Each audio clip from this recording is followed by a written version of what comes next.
Tony Guzman will lead things off. But you got to go to the bottom of the order to see where a lot of the production is coming. It has been incredible. Super clutch. 4 RBIs in the first game here at the College World Series. 10 in his last 3. And Ben Lumsden, right in front of him, is second on this team in the postseason in ribbies. Tons of production at the bottom. Production and a tough offense to control, but that's Ryan Lynch's job today. Big right-hander from North Carolina is going to show you a fastball that he'll throw about 65% of the time. Mid-90s, has really good run. Breaking ball, and then a fair amount of changeups to left-hander as well. But he goes as well as the fastball goes. Speedster Guzman steps in. We're underway. Shadows are a factor given the time of night. And the first pitch is a ball at 95 miles an hour. He will throw them average 95 miles an hour with a whole bunch of horizontal movement on it. Guzman batting .305. Looks at another one that's tugged inside. And a lot of that as these fans will continue to file in here with a start time locally just after 6. Sun is a factor in the outfield, in particular in left field. That one lands 2-1. You heard Steve Sabins, the head man, talk about Guzman being from New York. He had the big steal of home, which electrified the crowd and really got this World Series off to an incredible start. Broke the single season stolen base record. If he gets on, he could go 39 of them.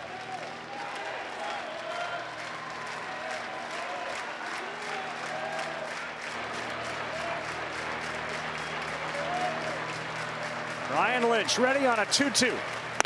That sails high and away. And that fastball is running all over the place, KP. And you know he's all juiced up. Feels like a big pitch early. You don't want to mess with Guzman on the bases. Certainly not via the free pass. All for it. Great eye by Guzman. He came in with 42 walks, 26 strikeouts. That is an incredible number, and now he is on, and he is a threat. And this is one of those you want to be here, given that guy's now on the bases, but folks are still making their way inside Charles Schwab Field. Our earlier game took a while, and they cleaned this place out, gave you about an hour to get out and then get on back in. Once they settle in, it feels like it's going to be a big, loud crowd. Guzman with an aggressive lead for Gavin Kelly. Not going, and inside.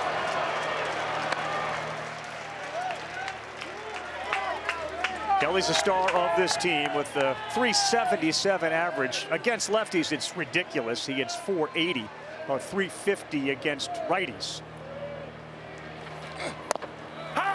Gets it on the inside. Well, that's 2 pitches on the inside third of the plate. And one thing you look at Gavin Kelly's heat maps, he can hammer the ball on the inside part of the plate. So it feels like Lynch has got to work to the backside of the strike zone here, or Kelly might jump him with an extra base hit. Wind is blowing out towards right center. Leonard high fastball, called a strike. All right, here's going to be the issue for call the first half hour or so. You see it, and then you don't about halfway to home plate. That baseball goes dark when it gets into the shadows. It'll take a while before those stop taking effect. Guzman stays put. Next one is on the ground, a second. Gallagher has one play because of the speed of Guzman, and he goes to first to get Kelly. Smart decision. As much as you want to keep that runner out of scoring position, you just can't make that throw right there and potentially not get anybody out. So the veteran Gallagher with a wise move there to take an easy out. West Virginia 46-15, 2 years. Saban's 89 wins. He was hired as a 27-year-old without much of a clue as to what he was getting into, and man, as he turned this thing around. Paul Schoenfeld, center fielder, bats third. Good location at 95.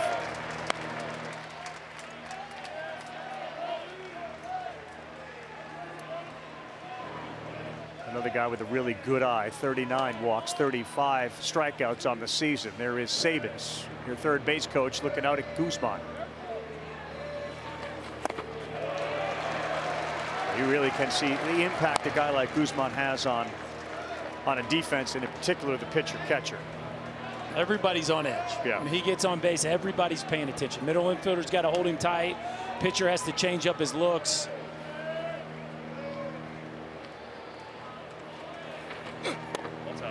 That is out. You can hear the voice of Brian Miller, our home plate umpire.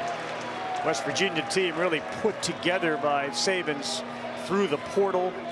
Junior college guys, D2 guys. Schoenfeld is one of them, a fifth year, 5'11", out of Wichita, Kansas. Out of play. Yeah, we talk a lot about the D2 transfers to their pitching staff, but Schoenfeld, a D2 transfer that hitting right in the middle lineup, all Big 12 player who, boy, has had no trouble adjusting to major college baseball. Played D2 at Colorado Mesa. As he said, those were the best years of his life. He may be rewriting that right now on a 2-2. Schoenfeld takes one and he swings and misses. This is his best breaking pitch of the night. Yeah, that one was. Up to this point, he had thrown that breaker ball in the outside part of the plate, trying to catch that side. This one starts down the middle, and there's a little bit of tilt to it, too, going down underneath the feet of Schoenfeld right there. Been fastball heavy up to this point, but finishes him off with a slider right there. Sean Smith, the designated hitter. Guzman is at second base. Hasn't attempted a steal yet. Takes a really big lead, and this ball is sky high behind home plate.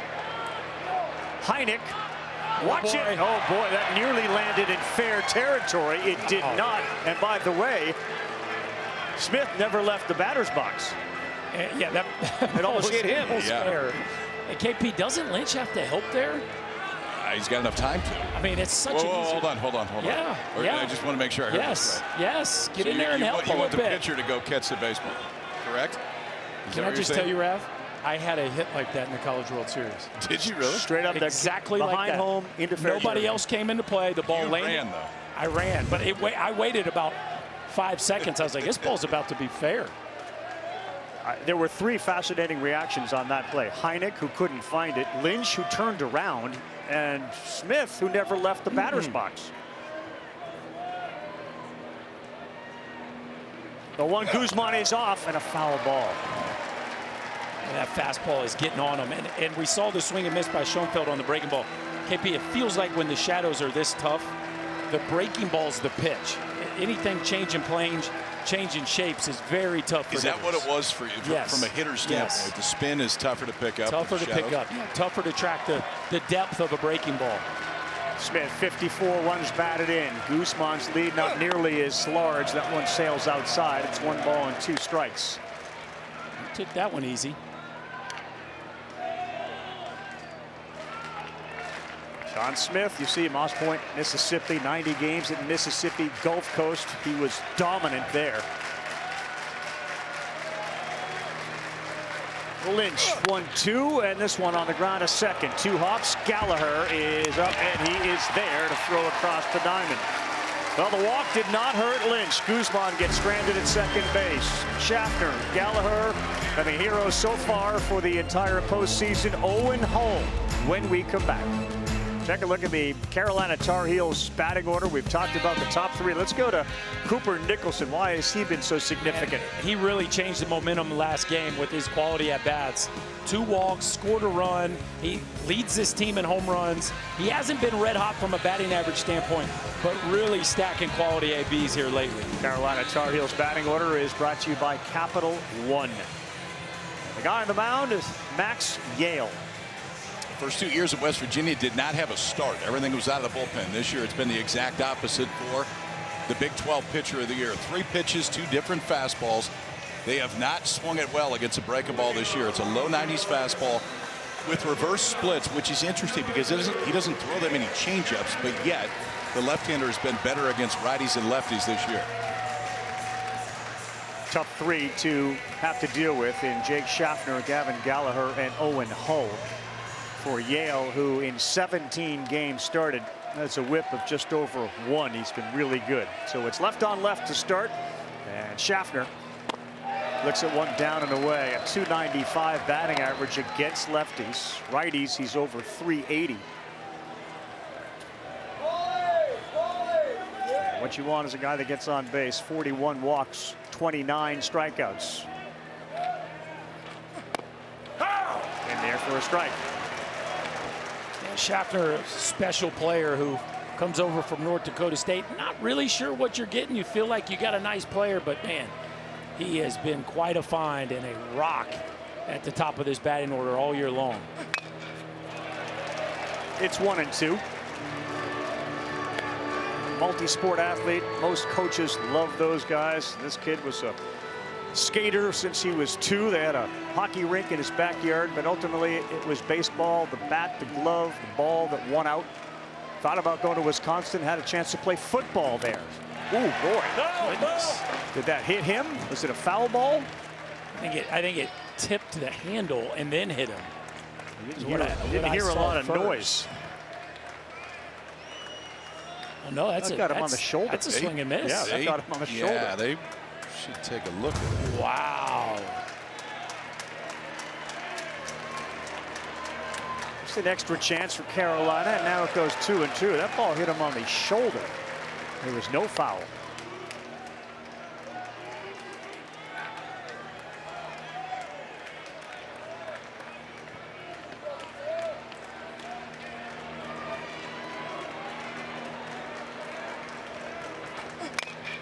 This one is up the middle with some topspin, and boy, it gets through, and the early break goes to Carolina.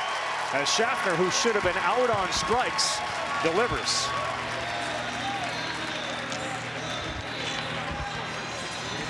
Sometimes you get good racing luck. That's what happened right here. This called a foul ball. Obviously, it was close. It did not look like he fouled it off. It hit him. That would have been strike 3. Then here's your outcome. Yeah, then he tops it up the middle. And again, Schaffner known for the ability to piece together at-bats and put the ball in play. Tops it up the middle and gets a good break and turns it into a leadoff base run. Now the 2-hole hitter, Gallagher, looks at one down. He's the second baseman. He was the most outstanding player during the 2024 Chapel Hill Regional. Had a big grand slam.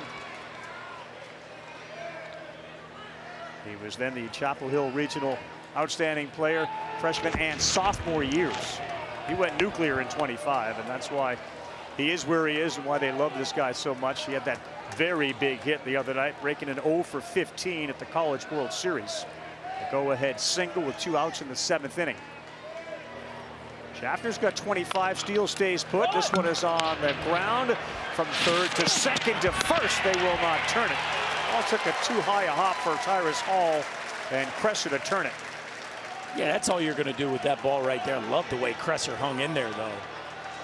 Hung in there and still ripped it over to first, even though you kind of know with the ball speed there, you're not going to turn that one. A ball not hit hard. Weird to say, but Hall's got to mess with the sun on a chopper here. Cresser makes it closer than I thought he could, but nice job getting the lead out. Defense was also part of the reason they won that opener against Troy. They made several great plays, including one by the third baseman Hall. Here's Hull, a guy we have talked a lot about, bats from the left side. And hits one the other way. But and Hull continues to just see the ball, and he drove one where nobody was, and it's business time, first and second. Just a professional hitter. Makes it look awfully easy, doesn't he? Really, really does a nice job to the opposite side of the ballpark. And the maturity to hit left-handers the way he's shown speaks very highly of his future in this game. He's a .414 batting average against lefties, and now a guy they'd like to see really get going. There's all sorts of potential in making Winslow's bat the cleanup hitter. He's one in the dirt. And it got him in the foot. Big mistake for Max Yale, and he's on the ropes here in the first.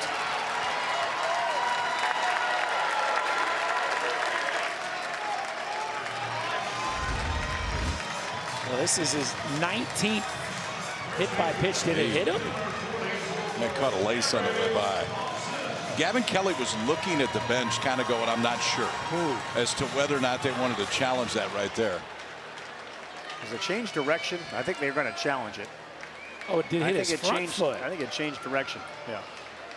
It definitely didn't hit the back foot. Yeah. I think it might have clipped the back of the front foot, KP. I think it looked like it got the toe of the front foot. Take another look. Yeah, the back part of his toe. I agree. I don't think either one of you are right. I think it catches that toe. I think it changes direction there, KP. What's Scotty Klein think?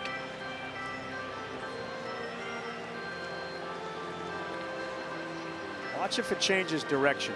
Watch spin, too. I think it takes a little bit of a left turn. Scott Klein is our rules analyst. Scott, what do you see? I think he got that toe, guys. I agree. Confirmed that the batter was hit by the pitch. West Virginia has one challenge remaining. We didn't hear the microphone of our first base umpire announce that they were challenging it. They did challenge it. They lost the challenge. And the breaks are going Carolina's way here early, and a mistake there against Winslow to bring up Eric Paulson with the bases loaded. What an opportunity for the Heels early in this game. Ball one. Paulson, a .286 hitter with the bases loaded, a kid from the Northeast, Massapequa, New York.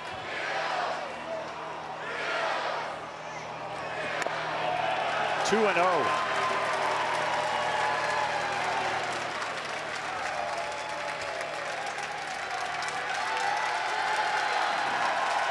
I like this meeting right here. We've seen some outings from Yale this postseason, especially his first one in the regional, where he can get a little sped up and lose his command. Now, this one started pretty steady. As a matter of fact, he should have had Schaffner struck out. Should have, yep. But it's getting a little shaky here now with the bases loaded, and I like Kelly going out there to calm down the big left-hander. Yeah, this was that start that you talked about. This is a guy over the course of the year at a 2.10 ERA.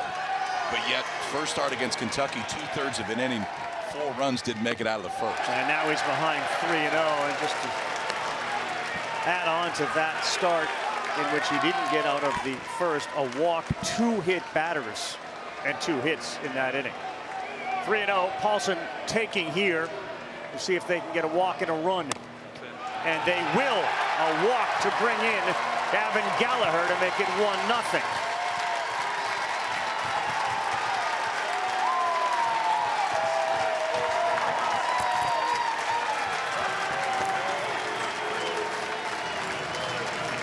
Max Yale, the Big 12 Pitcher of the Year, 3rd-team All-American, Baseball Coaches Association. First team perfect game is in a bind. Cooper Nicholson, we highlighted at the top. He's been terrific. And here he goes with that first one there for a strike.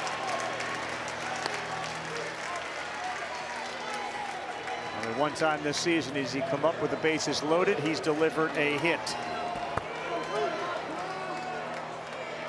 Yale needs a ground ball double play, and he gets a swing over the top. How about that response? Huh? There's a good one there, and it's thrown with conviction too. That's what you want to see in this spot, is that there was belief in that. After walking the run in, he's out in front of Nicholson 0-2. And a high chopper. Yale there. He will go to first, and he will just beat the speeding Nicholson. The second run comes in, and it's 2-0 North Carolina. That was not an easy play. Carl, to cap off the story about Max Yale at regionals, the confidence that this coaching staff has in him after the poor performance in his first start, that just 2 days later they went back to him in an elimination game. And it's because Max texted head coach Steve Sabins. He said, "I want the ball." He got the ball and he pushed them through to be able to get to the supers. Yeah, and that was a bit of a conversation too. I mean, Sabins really pushed him on it. Like, how badly do you want it? Howe sends one deep to left field. The sun may be a problem. And it is caught out there. Boy, Matthew Grafflin made a very good catch as he used his glove to try to shade the sun, and that saved what could have been disaster. This is not the play you want to make to get off the field, but West Virginia does it. They only give up 2 through 1. Some images from Troy, the Trojans, 12-8 winners. They do come from 4 back. Our Australian buddy was dancing after his post-game interview. It was another home run from Jimmy Janicki. Jay Boroff, or Babe Boroff, Babe Ruth, a 2-run double in the 7th, and the pitch from Troy keep it rolling here. First pitch put in the air, right field line. French is over there in the shade, and he is able to make the catch. Gravelin is retired. Guys, Blake Cavill's mom has traveled all the way here from Australia to get to see her son. And then when he hit the home run, she wants the ball, right? You want to take a souvenir back all the way across the world. She had to do it. She had to give over some cash, though. Paid a boy $100. Okay, it's fine. Got some budding entrepreneurs out in the outfield right now. You can have it if. Is his name Teddy? Just curious. Always an entrepreneur, right? By the way, yes. not a lot of comfortable routes in the outfield right now. No, I mean, that may be a play you look back on that Gravelin made in left field in that inning with runners at second and third as a very big play on what would otherwise be a routine fly ball. Right down the middle after falling behind 2-0 to the shortstop, Matt Einish.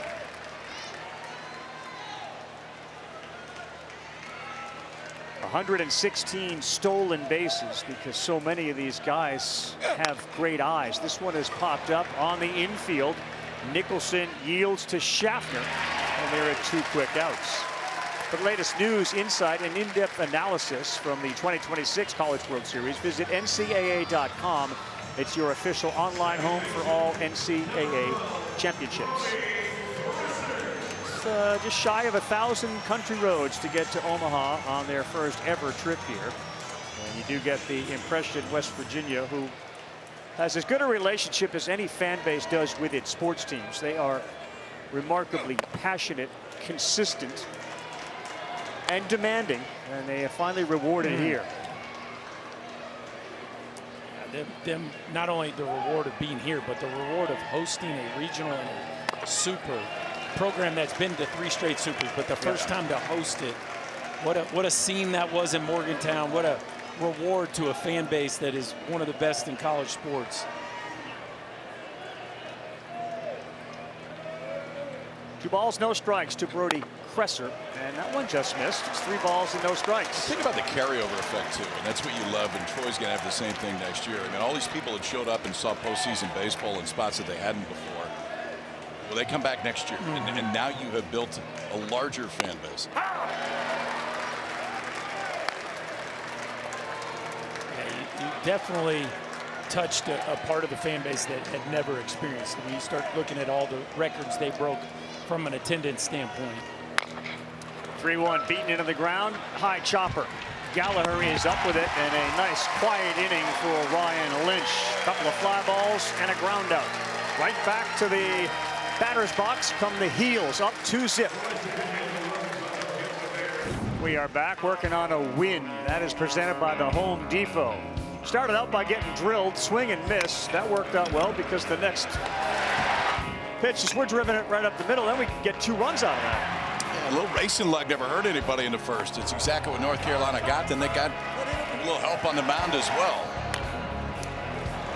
Put it in play, good things will happen. Seems like anything Nicholson does right now, good things are going to happen. Doesn't get out of the infield, but drives in 1, and the Heels get 2 in the first. He starts off Colin Hynek with a strike. So Yell has allowed 7 first-inning runs in 4 NCAA tournament starts in the first 5 innings versus the last 4 innings. So a bit of an aberrational start, which is a good sign for the Heels. Swing and a miss there as Yell tries to settle everything down.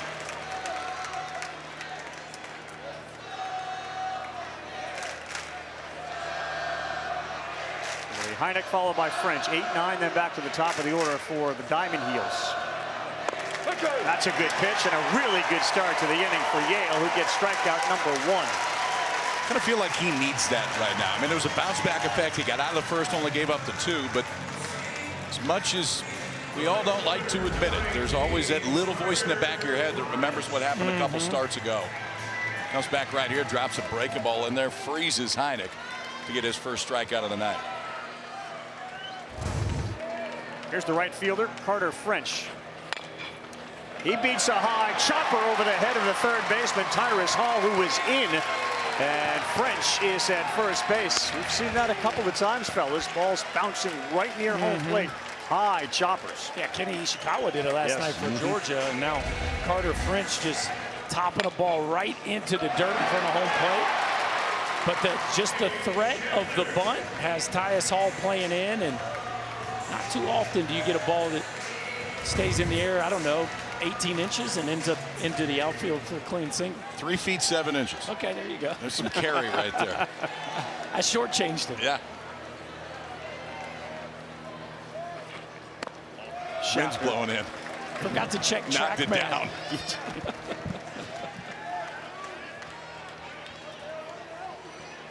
Schaffner had a hit his first time up, and Carolina didn't score over its first 5 innings. It has scored in each of the last 4. That's better, and that's in there for a strike. 6 runs in the final 3 innings Friday, and they get 2 in the first tonight. Be interesting to see if any of these athletic left-handed hitters for Carolina do try to not drag bunt, but bring it with them. I mean, to me, if I was facing a big left-handed pitcher, especially with a runner on first, you got the hole over there, the second baseman a touch up the middle. You slug that thing past the mound, and you are walking into first base. Schaffner doesn't. He lifts one to center field. Schoenfeld in his tracks to make the play. Yep. Now, Yale doesn't fall off way towards the third base side, but still it's away from his glove side. We've seen him field his position already. Definitely not the fleetest of foot.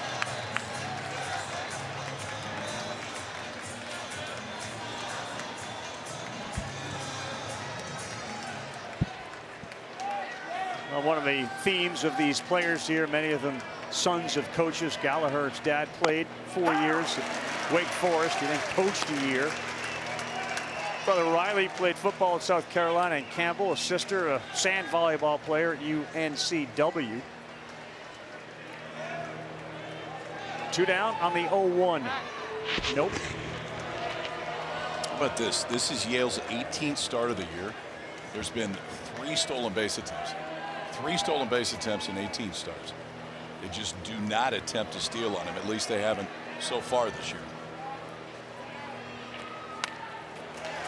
Yeah, based on the first move, it doesn't look like it's because it's some Andy Pettit trick move over there.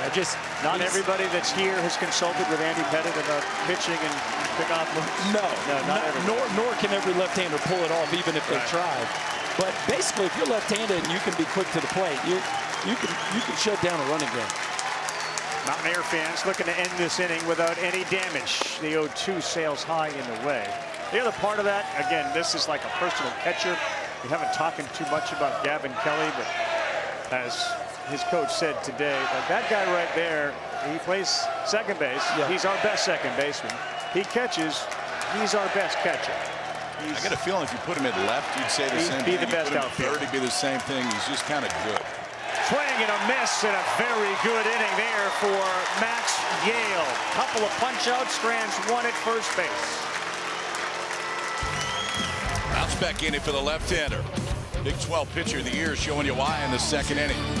Couple of punch-outs for Max Yale to keep it a 2-0 game. We'll talk to head coach from North Carolina, Scott Forbes, when we come back.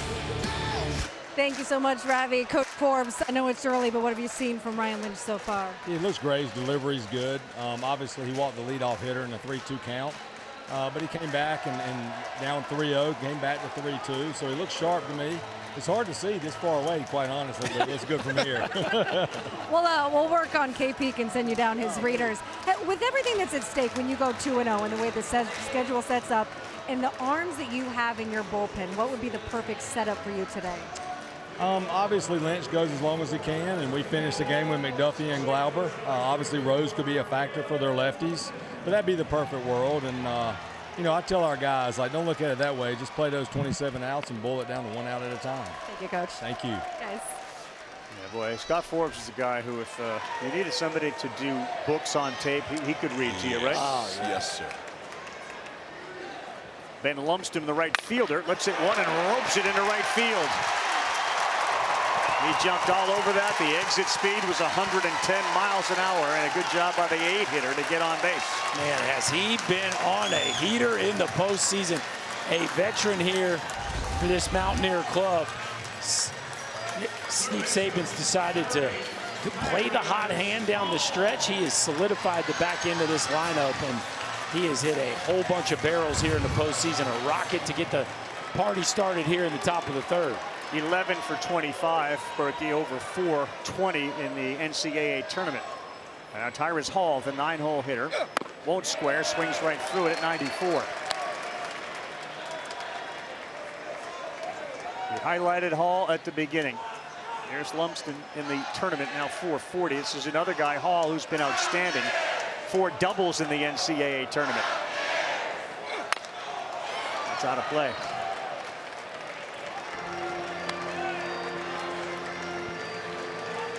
Yeah, this has been their guy. It's wild, and of course this time of year you don't see head coaches change up their batting orders too much, but you got to believe they're waiting for him to get up to bat, sitting down there in that 9-hole. He's got 14 runs batted in. Heineck sets up outside, and that pitch missed badly. It's 1-2. He went with a breaking pitch that did not break. Hall's got some power in that bat too. 7 home runs. Center fielder Hall is playing very shallow, as is the right fielder French. Runner goes on a 1-2 on the ground to first, and it will work. And down to second base goes Lumsden. That would have been. He has no steals on the season. Yeah. He was off and running. The element of surprise. Yeah, well, he might not have any, but this team is 21 for 21 in the postseason. By far the most here at the College World Series in postseason play. Back to the top of the order, and Guzman, who in the tournament with a walk in the first is also over 400. That's outside. 1-0, real close. A year ago, he stood on third base 90 feet away, and he got stuck there in the Chapel Hill Super Regional. He's a pinch runner, and it was a hard pill to swallow for West Virginia. That one sails outside as well. A couple years ago, I should say, 2024. Sophomore out of New York, New York. Went to prep school in the Appalachian Mountains in the northeast corner of Georgia. Lumsden leads off second. Right back up the middle. It's past the dive of Schaffner. Here comes Lumsden, and he's in. Armani Guzman delivers again. It's 2-1. Couple of hard-hit balls, fellas, in this inning off Lynch. Well, and they didn't steal the base, but they moved the runner, and moving the runner gets him into scoring position, and Guzman stays red hot, hitting over 400 in the postseason. Coming into this ball game, a bullet right back through the box, and because Lumsden was in scoring position, he scores easily, and the ears fall within 1. Yeah, the Omen ears are engaged with their fans, who are all standing. And their best player, best hitter, Gavin Kelly, steps up. And you have to keep an eye on Guzman at first.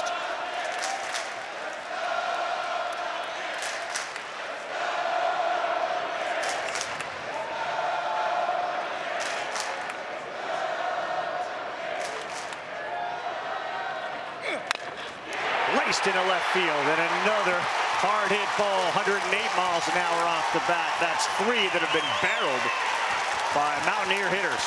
They didn't really hit a ball hard in the first 2 innings.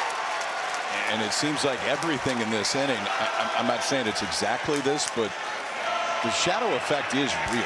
And when that spins around, now second time through this Mountaineer order, let's see if that makes a difference. But those are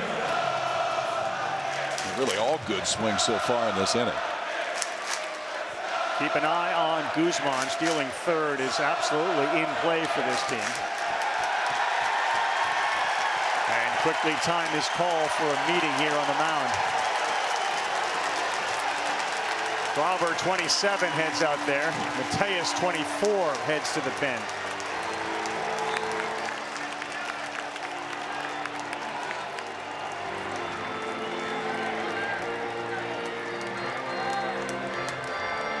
KP, you tell us, you're a pitcher. Of course, you pitched in the College World Series. It always struck me as a pitcher, and clearly you don't have the bullpen guys starting the game in the bullpen, but you're a starting pitcher, and all of a sudden you see these reinforcements flying out there. I can promise you notice it. Right? You notice it. Oh, yeah.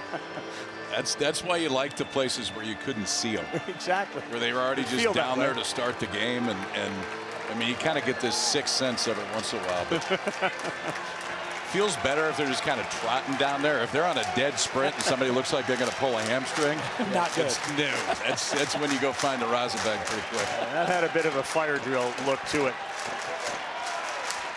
We're going to try to get warm quick. Schoenfeld, the center fielder, struck out his first time up. 1 out, 1 in, 2 on, and slashed out of play. Yeah, the beautiful thing about this sinker from Lynch, though, over 50% ground ball rate. He's always 1 pitch away from a double play ball, getting him out of a mess.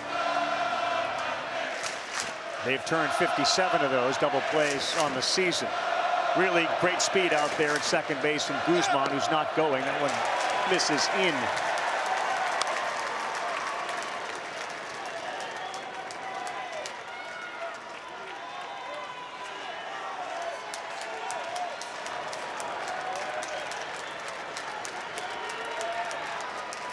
Guzman's got that bouncing lead, will not go, and missed outside.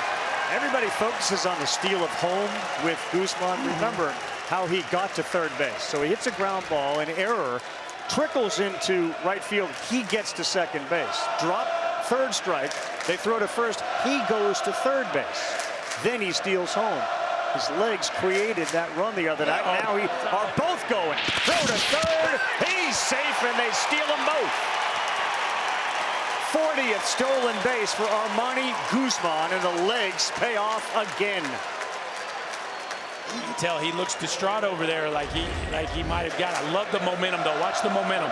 Shuffle, shuffle, go.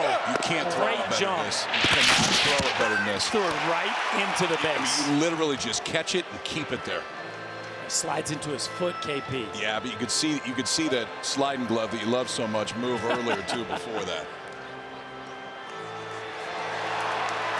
He slides right into his foot. I don't think he's there. Yeah, the question's going to be, we need that other angle. Did the right hand get into the bag? I don't think it ever got there. Watch the front of that glove move. Yeah. The tag's definitely on there. I think they got him. We have our rules analyst, Scott Klein, who's watching along with us. Scott, did you see anything? I've got out, guys. Some people have questioned obstruction on this, but the fielder has possession of the ball.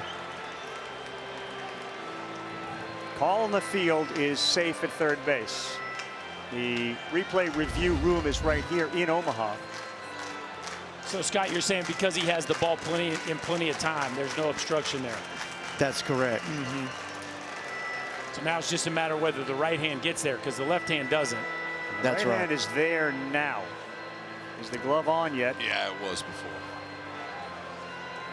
KP's all in on out here, Rev. Yeah, where are you? I'm less convicted. I was there, but now I'm waffling. I'm nibbling. Stand your ground here. Let's go. I'm just looking at the evidence, Kyle. And remember, That's what I was looking the call at. was safe, correct? It was. So I think it'll be overturned. The right hand definitely gets to the bag. The question again is, does the glove get the hand first? You know, Scott, while they're looking at this at our replay operations center, I'm curious, how do you define ball getting to fielder in plenty of time? Well, it's not really that. It's just, does he have possession of the ball? Is he blocking the base without possession of the ball? Because was the foot there before the ball was in the glove, and does that matter? It was, but again, he's in possession of the ball before he gets there. I would not have obstruction here. We'll see what they got. Watch that foot turn too, and just created a path that's even tougher to get to the base. Man, you said it, KP. You can't throw it any better than that. After review, the call is going to be overturned. The runner is out.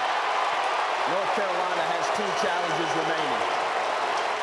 Give Colin Hynek tremendous credit. Nicholson holding his position at third base, but boy, you do not throw out Armani Guzman very often, let alone the team. They were 21 for 21.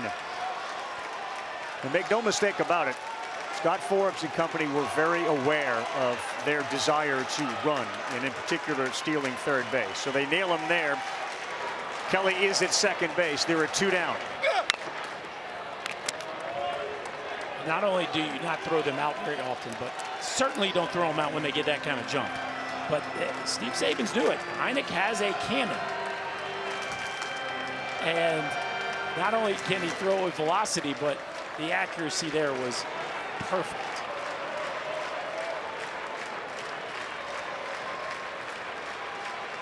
Lynch 3-2 and another spoil.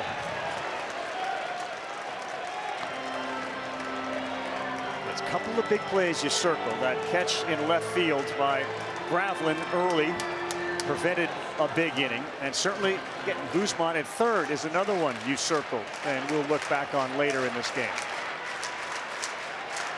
Lynch, pitch number 47. Has a good slider down and in, but a good spoil by Schoenfeld. Back to that stolen bases. You stole a bunch of bags in your life. Did it matter to you whether the hitter was left-handed or right-handed? Yes. Lefty, you knew it was going to be easier for the catcher, for sure. I would have to feel like I had it almost standing up to go versus the left-hander.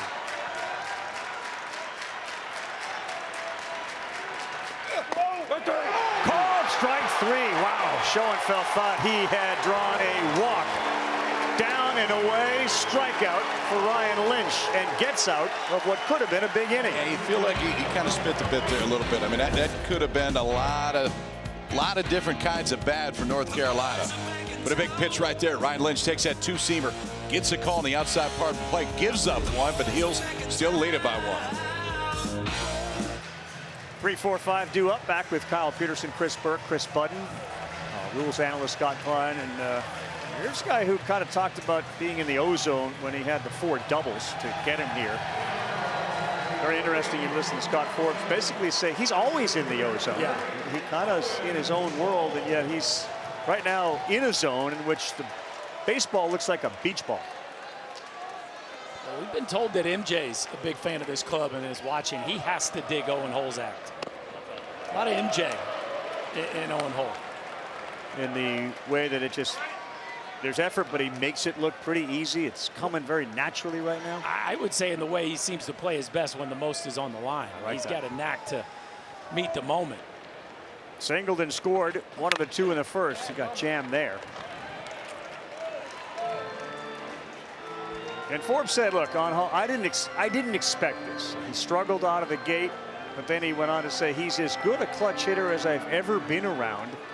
And then he brought up Dustin Ackley hanging around the team. Yeah, I mean, there was 2 guys he brought up. Colin Moran, who has more RBIs in a single year than anybody else in North Carolina, and Ackley. That's pretty good company if you're a hitter at North Carolina. Well, when you put together the year that he has, you have earned the right to be in that company.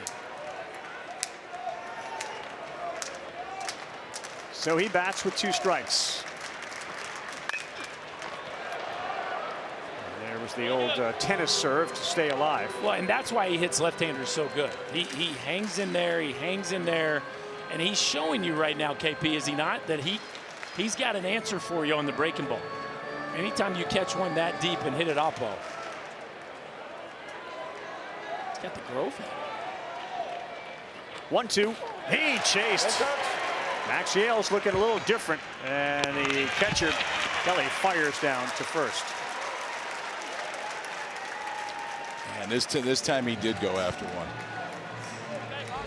And so often he has the ability to keep that bat in his zone. Hole more walks than strikeouts this year, but you can see that breaking ball starting to light, then disappear. Hole fouled the last one off. That one couldn't get a piece of. Now back-to-back strikeouts for the left-hander Max Yale.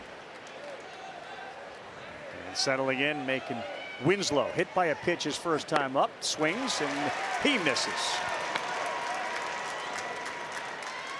You can tell that Max Yale, who's got his mom and dad in the crowd, has completely settled in after that real bumpy first inning. You know, the saying with a pitcher, get him and get him early, as he's landing that breaking pitch. Mom Kristen, Dad Chris rooting on.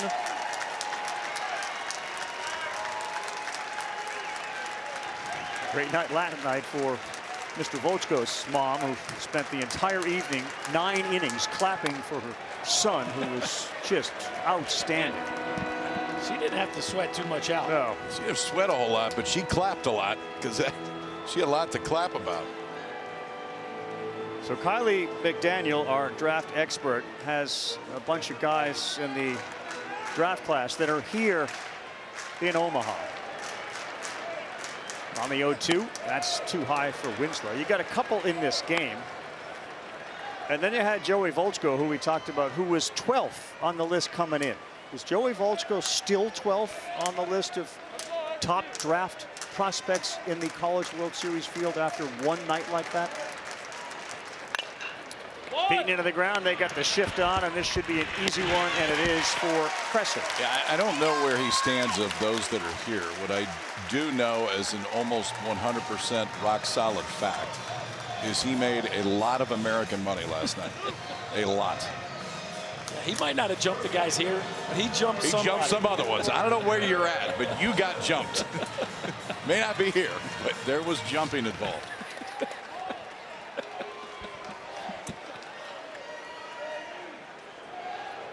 Two down for Paulson. And this ball is off the end of the bat, diving quickly, and it's going to get in front of Gravlin. Not sure if he picked it up cleanly off the bat, given the sun, but Paulson's aboard with 2 outs. I don't know why my man, Mr. Gravlin, isn't wearing his sunglasses. I couldn't imagine playing left field and not having your sunglasses on. But it's tough to get a good jump with the sun shining that bright and sitting right in your eyes. The first couple steps were pretty neutral, and that ball falls just a few feet in front of him.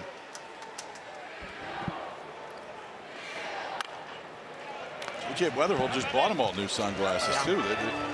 It feels like on the list of nights to wear your sunglasses this tonight. Would be very up high. the list. There's none of those white things up there to maybe have the sun hide behind.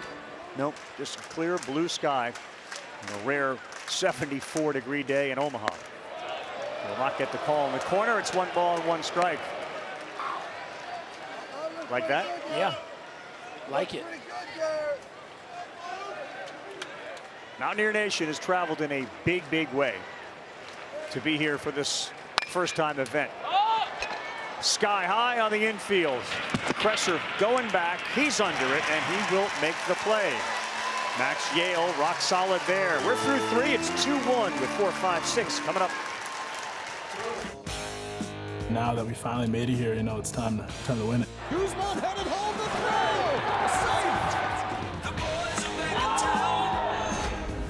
I'm really proud of this group of boys. They've worked their tails off to get here.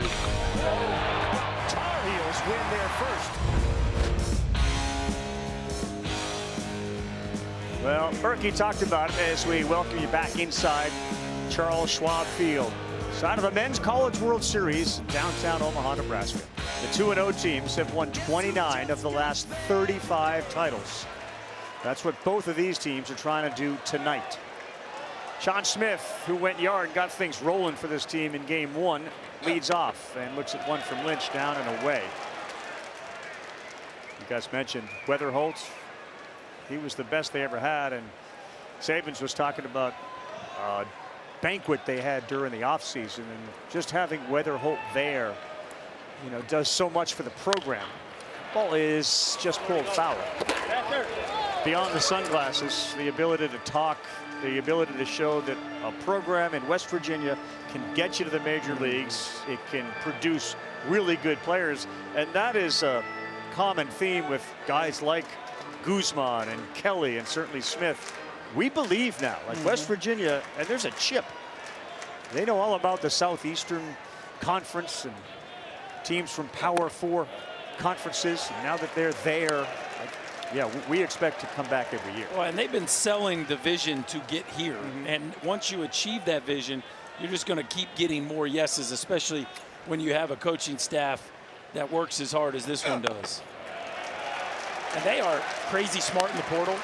But they also have done a nice job with the youngsters, with the high school kids. Think about Yale and Kelly. I mean, two of their biggest stars, Guzman. Those are homegrown products. 3-1, that misses.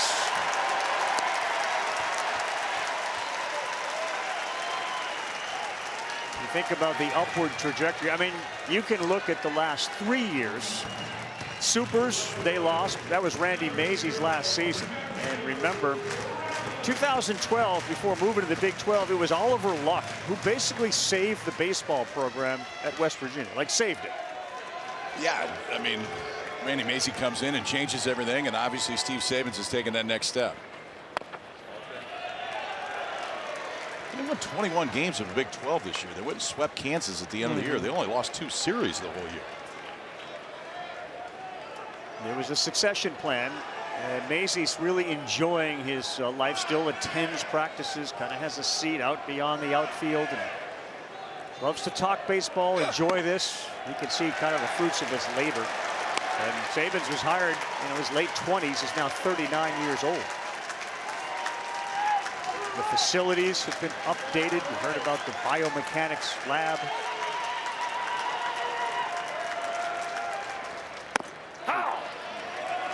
2-1 to Graveling.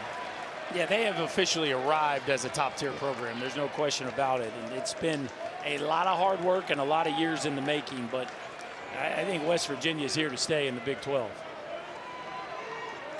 Smith, 6 stolen bases. He's off first, not a big lead, and the 2-1. That's right at the knees again, 2-2. There he is. It just looks like a relaxed man right there, doesn't it? You know what's cool too? His son's on the club. Yeah. Weston's on the club, Whammer's on the club, and got him a hit this year.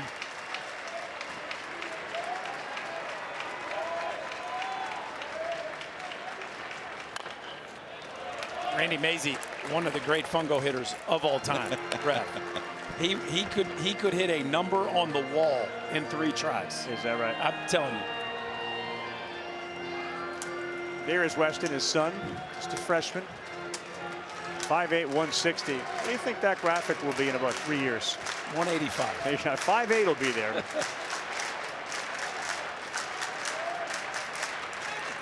2-2, chase one up top. What a job there by Graveling. Sends it into center field. Smith all the way to third base. And Lynch, after pounding the zone down, got one up, and Graveling jumped on it.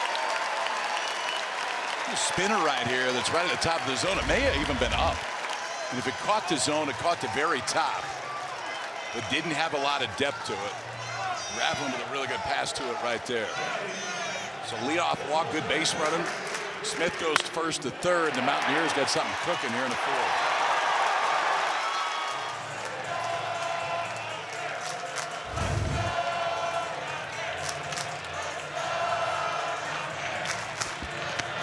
Saw the reinforcements head out to the bullpen. Nobody is throwing at all yet. For Matt Innes, the shortstop, first and third. This ball is towards second. Gallagher, Schaffner, they get the double play, but coming in is Sean Smith, and we got a brand new ball game. It's 2-2. Well, there it is. We talked about it. Lynch always just one pitch away from being able to calm down a rally with that double play ball, and this is exactly how you draw it up, KP. The old 4-6-3. Gallagher to Schaffner. Beautiful job by this uber talented Carolina middle infield. Love the flip out in front, makes life easy on your shortstop. We got ourselves a tie ball game now, folks. 58th double play turned by Scott Forbes infield. This is a high chopper, and it is foul.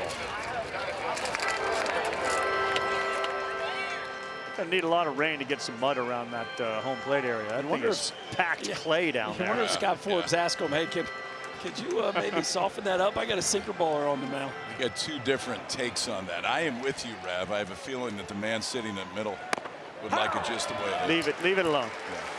Yeah. It was nice to be able to beat a ball off the ground for a double. That was always a nice little bonus. I see you just filling in with grass.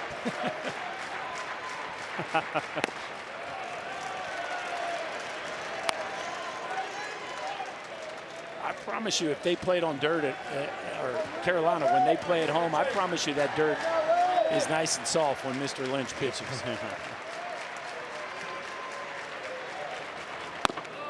That's outside to Brody Kresser, whose family is in western Iowa, about 4 hours from here. And they have not made the trip until he said, I want to go as a player. And now there's about 50 to 100 of them here rooting him on. Beats one in the ground. Schaffner throws over to first, and they do get one, but a big double play. On the other side of the break, we will be joined by Steve Sabins, head man for the Ole Miss.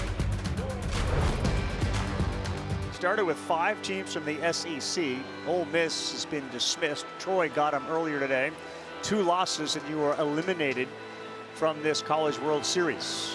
Championship Series will start next weekend. And the winner tonight will move to a game on Wednesday. The winner of that game Wednesday will move into the College World Series Finals. That's how close these teams are to realizing that dream. KB, not yet. Chris Button's down on the field, waiting for Coach Sabins to come on out. Carolina steps to the plate. And it'll be 7-8-9. Howe, Heineck, and French. KB, hang in there. We'll get one pitch in to Tyler Howe, and you and Coach Sabins currently in the on-deck circle. Yale is ready. I know Button is ready. And it's yours. Coach, after the first inning, what did you see in the adjustments from Yale? He's just been good ever since then. I think just getting his feet wet, great environment, coming in. They got a couple infield singles off him on the ground, and that happens too. And it was compounded by a walk and a hit by pitch. But he's doing what he does right now. He's throwing strikes. He's got nasty stuff. So really happy with what he's doing. Thank you, Coach. Thank you.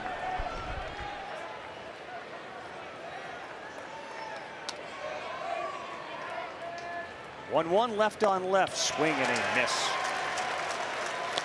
Howe's one of those reverse split hitters. He hits lefties to the tune of 322, righties 222. Max Yale is feeling it after the first. I wonder if Coach Sabins already knows that Schaffner missed that ball to start the game.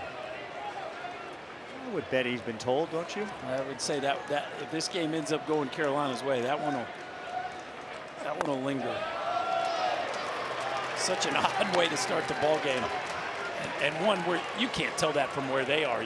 The only person that can help you there is your catcher's the only guy. Yeah. Couple of good takes from Howe, sets up a 3-2, and he's gone.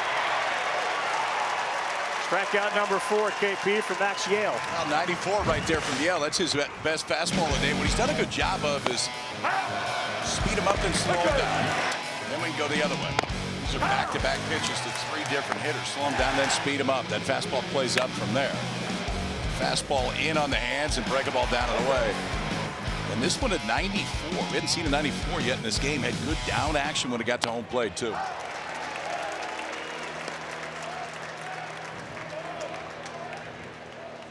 Getting ahead is so important. It certainly was the key to Joey Voltzko's performance last night against the Longhorns, as Heineck is now behind 0-2. And it feels a little bit like Yale is just kind of playing catch right now with Gavin Kelly, doesn't it? Yeah, he has clearly found a sweet spot. The command is noticeably different than the way this ball game started.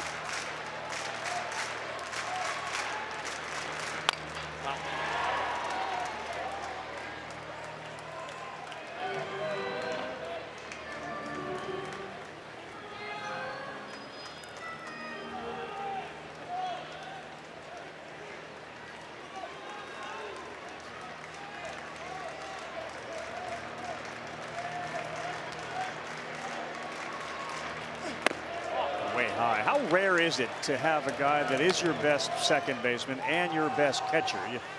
You don't see that very often, and Kelly can obviously run. It reminded me a little bit at the next level of a guy like Real Muto, JT Real Muto, yeah, who goes out and plays shortstop before almost every game with his infielders. You played with a guy that did it. Didn't Biggio do it? Biggio started his career. It's a great point. Here's what I would say about it. Most of the time, if you're the best catcher, that's all you play. I think there are other guys that could do it, but no coach wants to live without their best catcher behind home plate. Strikeout there of Heineck. 2 in a row, 5 in the game. They're living with their best left-hander on the mound right now. And he's starting to find it. I think it was wobbly in the first, too. Oh, there's no question. No, I was just going to say, I think it's more impressive that Graveline is good enough that they trust him back there equally. Yeah, because as good as Kelly is back there, as we see him catch that low breaking ball, usually once you have a guy as talented as Kelly, you just ride him and everybody else fits in somewhere else. But you're robbing Peter to pay Paul. You're robbing the middle infield, and when you have Kelly out there at second base and Einish at shortstop, like that's a young group that's going to grow together and be really good.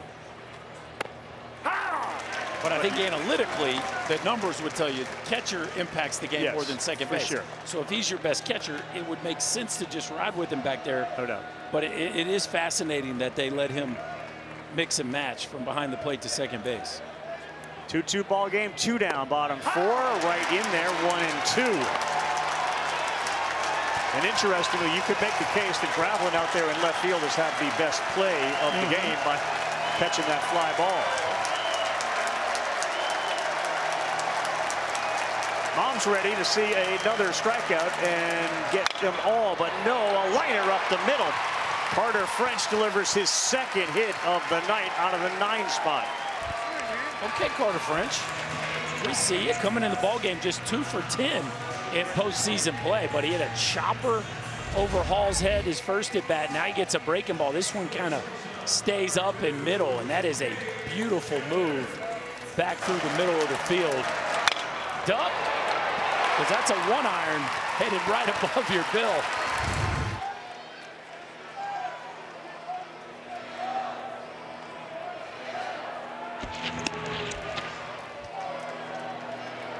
French dives back in. He is the definition of student athlete. He is studying to be a future doctor.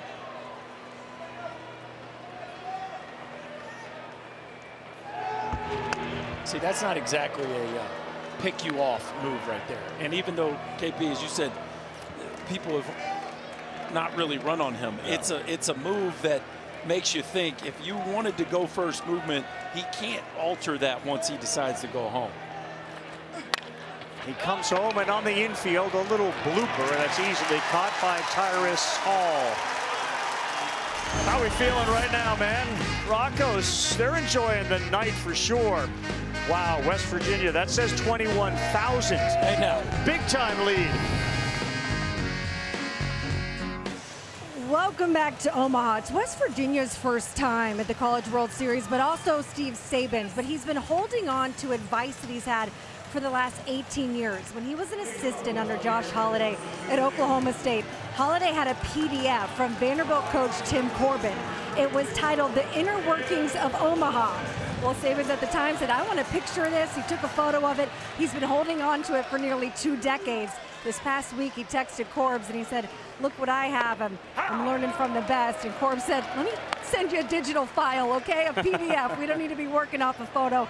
Gave him some advice, really just about how to manage the schedule here for the 2 weeks in Omaha, but learning from the best. Yeah. Yeah, the only thing that the PDF didn't share with him was exactly how to get to the hotel to meet the ESPN crew. Because each morning we get a chance to sit with each coach, and Saban showed up this morning. We had our meeting at 7:30 a.m. local time. As Lumsden looks at an 0-2 and lines one on a one-hopper, and that's fielded cleanly by Schaffner. Saban was all excited about getting up early, and you look at what this program has done the last 30, not very good. All right, 97 to 2012. We've talked about what happened there when Randy Mazie showed up. And we've gone from about 400 to near 1,900, and boom, look what's happened for Steve Sabans. So Sabans is all excited. He reaches out to his sports information director and says, you don't worry, I'm already here. I'll meet you at the hotel. Poor Sabes is sitting in the hotel, and all of a sudden he sees this SID, Sam, walking by the hotel. And Saban's like, where in the heck is that guy going? And then he realized he's in the wrong hotel. Our hotel and the hotel he was still early, though. Sitting in were not the same. Good story from Saban's early today. Yeah.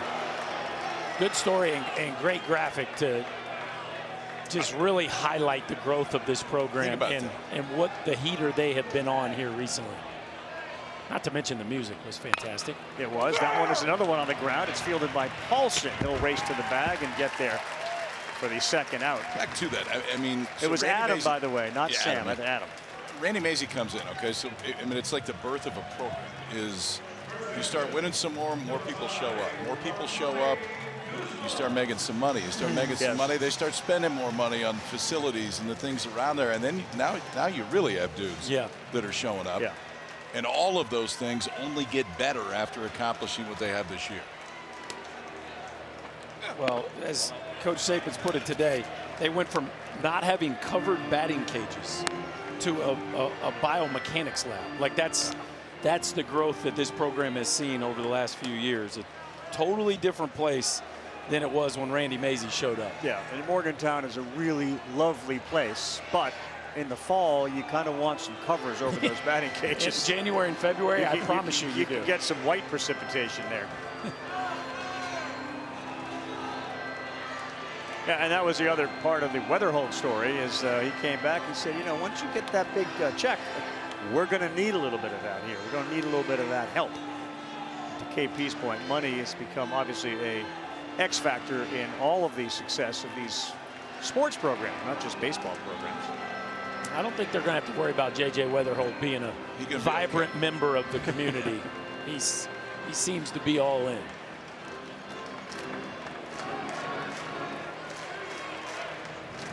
Good look at a packed house on a Sunday evening here in Omaha, Nebraska. College World Series 1-0, right back up the middle, and another shot. They have tagged a few of those balls, 104 miles an hour. And Armani Guzman has been on 3 times. He's been caught stealing once. Leadoff hitter getting the job done, fellas. Isn't that the second time he's done this? Same ball. Yes, directly through his legs twice. It was almost the exact same spot. It was the same pitch. Feels like we might need to make a infield placement adjustment. I think Mr. Schaffner might need to move a little to his left. Wow.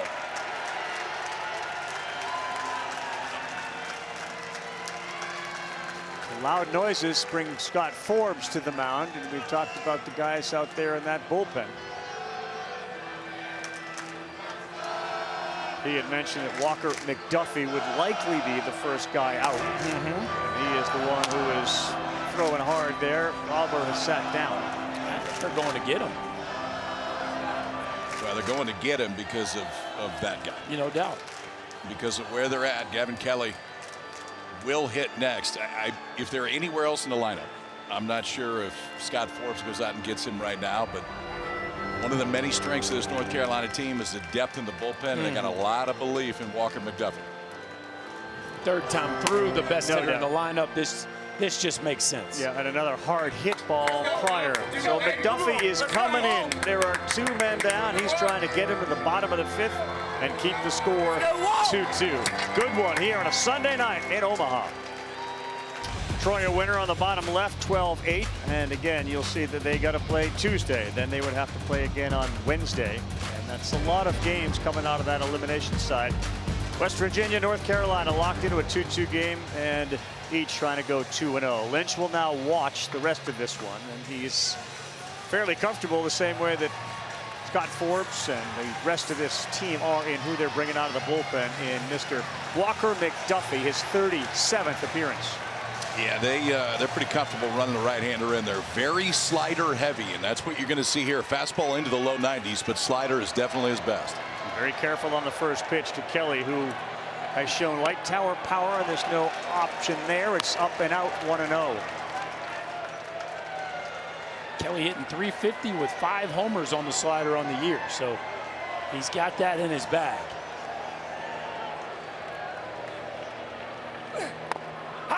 That's a really good pitch. I think right down and in on Gavin Kelly.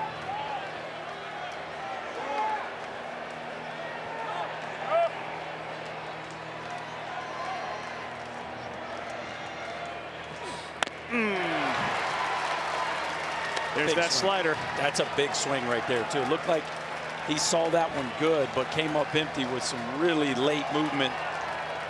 Now watch him work here in a two-strike approach.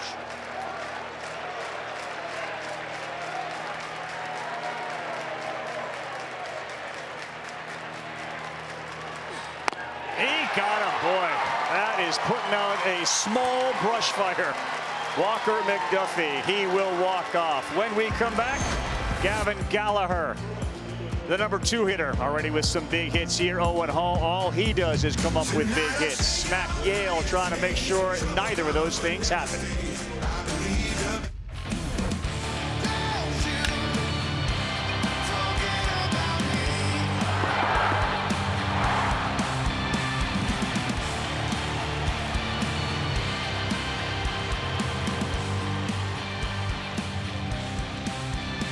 Heck of a run for Hull, no doubt about it. That was a big fly against Ole Miss. And right now we got a good one. 2-2, bottom 5. Yale facing the heart of the order for the 3rd time in Gallagher, then Hull, and Macon Winslow. He has been really good in innings 2 through 4. He has only allowed 3 base runners, and his strike percentage, fellas, has gone into Joey Volchko territory. Volchko threw 74% strikes over the course of 9 innings. That's exactly where Yale's been in innings 2, 3, and 4. Good company to keep. It really is.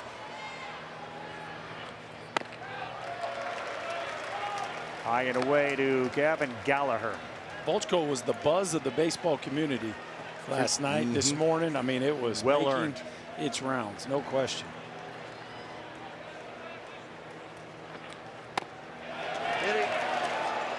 No, 2-0. And there's another way to look at what he has done since that first inning. He was throwing 56% strikes in that first inning, got him in trouble. He hit a guy, and it's just been a different dude. Gets the call, 2-1.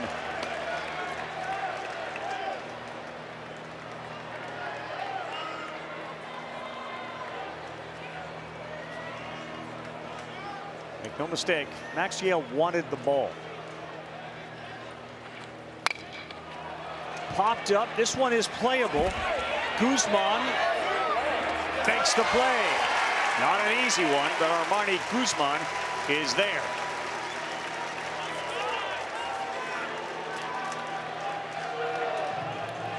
And here comes number 8, Owen Hall.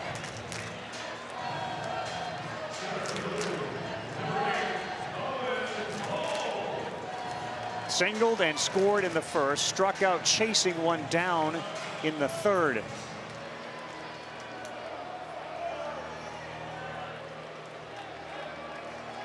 Feasts on left-handed pitching.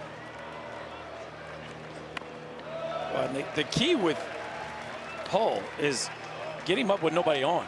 Yes. Right? And so getting Schaffner and Gallagher out is a big part of the equation of quieting Owen Hall, because again, where he causes a lot of problems is when there's runners in scoring position. Really good one. There's Mom Kate, made the trip. She's watched thousands of Owen Hall's games, and Owen has done a lot of things in his life. Of course, was it George Mason left there, and it was hard to leave. Goes the other way, snared. Throw is wide. He held the bag. What a job by Guzman as Hall fires to get home. That was pretty special on both ends. Well, and how about when we were talking to Steve Sabins this morning? It looks like they're going to challenge this. Was the foot ever on? Started. Oh, it drags across it, y'all.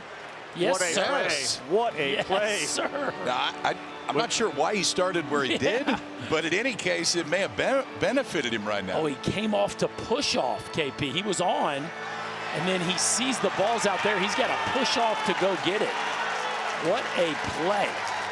This is a great That's a middle infielder Yes. making a diving catch. And that was one of the things Steve Sabins talked about today is our best defensive first baseman is Guzman. Like most of the time, the guy that leads you, the guy stole 39 bags this year. They usually don't play first. After review, the call of out is confirmed. North Carolina has one challenge remaining.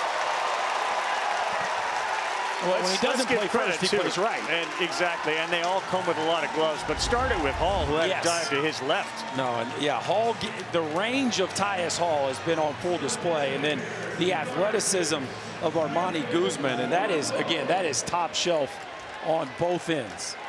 Give Brandon Cooper some love. Oh, big punch. Call. Big punch. Big Where's he from? From Louisville. Okay. Thank you. Strike one to Winslow. The defense behind Yale has been really, really good. And I keep going back to Gravelin's play in the sunshine in the first to prevent a big inning.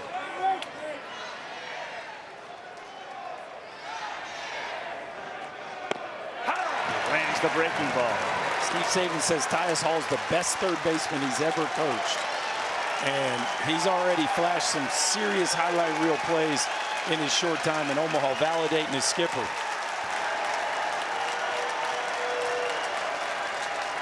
Oh, 2 to Winslow. He beats it into the ground.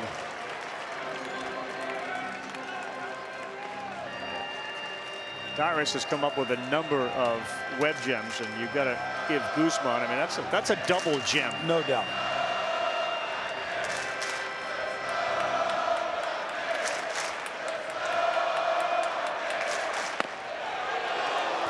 It's interesting that you thought he actually came off the bag to dive to make that play. I thought he actually sort of stepped over the bag. I'm not sure if it was intended or on purpose. So I think when he realized he was going to have to change directions. Yeah.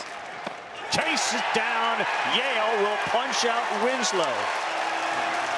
Take us through it here, Berkey. Yeah, let's take the front part of it first. Tyus Hall with the range to his left.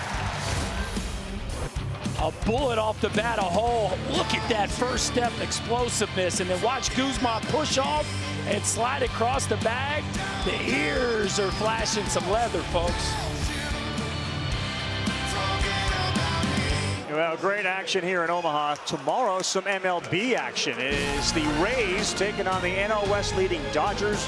That's tomorrow night at 10 Eastern time on ESPN. You can stream it on the ESPN app. Not a shock, Nick Martinez is having a great year. 6-2, 243 against Eric Lauer.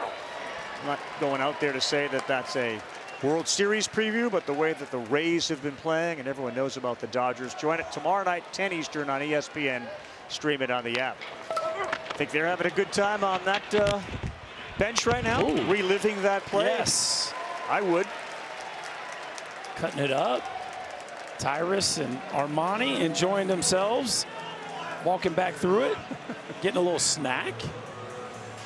Tell you, that's a close-knit group. We've heard a couple of coaches talk about we're a good bus team, meaning like we're together because we take a lot of trips and we're on the road. As they will tell you, we bus 90 minutes to Pittsburgh. We fly all over the country. There's not many actual bus trips other than the ones they actually take to the airport to get on a plane. But it is a close group. That's a laser shot right back up the middle. John Smith is aboard.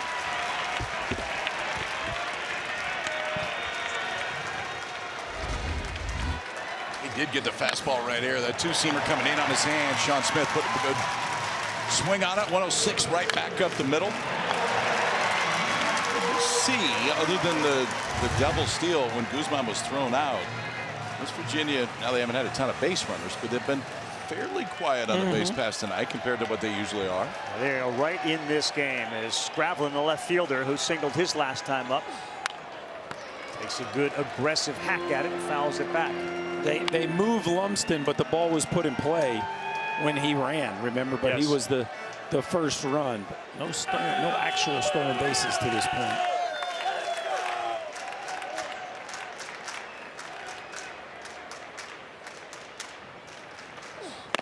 And that's outside.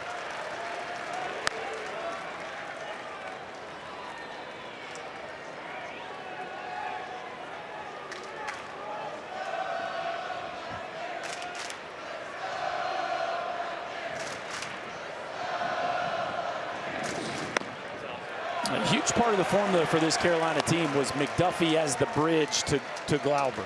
And it hasn't been as smooth sailing in the postseason for McDuffie as it was throughout the course of the year. So they need the best version of him with him entering this game where he has to get the ball to Glauber. Wow. Another close pitch that looked like it might have been just a little bit off, but he gets the call. It's 2 balls and 2 strikes. Gravlin is definitely seeing that slider. He has tracked 2 in a row, and that one may have been just a little bit off too, but saw them both well. Well, McDuffie throws more sliders than fastballs, so it'd be interesting to hear some of the conversations they have in the dugout when he comes in. It's not a premium fastball, so it's a guy that really you can hunt a breaking ball against. 2-2 will not chase there. McDuffie, like so many kids, used to be a shortstop, and then he tore an ACL, so he made a full-time move to the mound.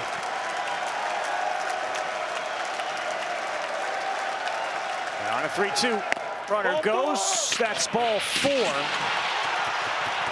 And the throw went into center field. Smith will be at second base. Call ball 4 against Gravlin. 2 men on. Well, that one didn't miss by much. Heck of a take by Gravlin, but boy, that is a pitch McDuffie is used to getting a swing and miss on, and there you have it right there. The regular season, he was about as good as it gets, and the postseason has not been nearly as clean as they're used to seeing him. 9 hits in 4 2/3.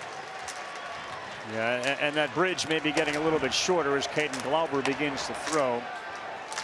Chance here, first and second, 1 down to grab a lead. Pours a fastball in at 94.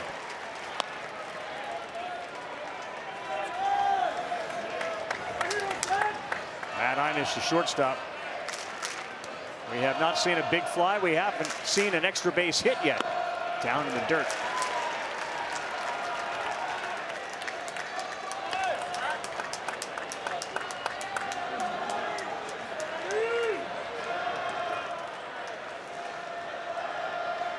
The Ohio University transfer has 2 out there on the 1-1, gets one a hit. This could be 2 again. Gallagher, Schaffner. Yes, they do it again. 59th double play of the year for the Carolina infield. Well, they can do it, can't they? Boy, they can do it. Gavin Gallagher, the first and most important thing, catch the ball. Sometimes you got to corral it, then the backhanded flip. Schaffner makes it look easy from there. The Tar Heels dance out of traffic. We're locked up at 2.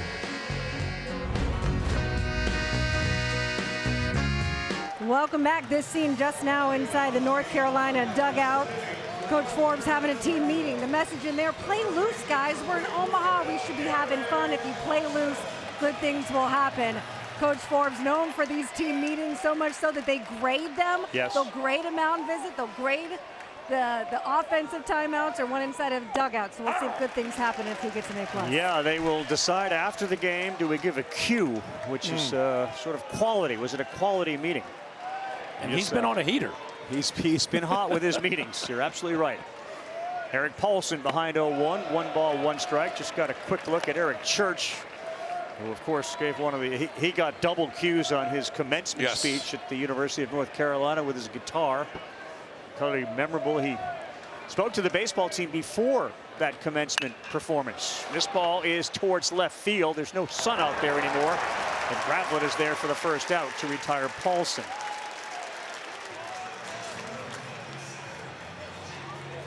I don't know how many times I listened to that, but it's in the really cool. It's in the 80s to 100. Just listening to him sing that song and the words he used, it's pretty magical.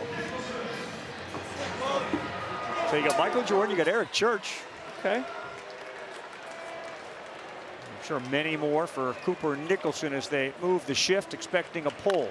Right here. Off his foot. You also have the voice of Roy Williams in pitch count. Right. Yeah, so anytime they send a signal to the pitcher, everybody hears good old Roy's voice in their ear. Story goes that when they went over there, after realizing they don't want to hear me anymore, said Scott Forbes, their pitching coach, done with that. What about Roy? Roy was all in. But like KP, whenever he's doing something for SportsCenter or any other show, 1 take. It's all you get. You get 1 take. And Roy nailed it. Nailed it.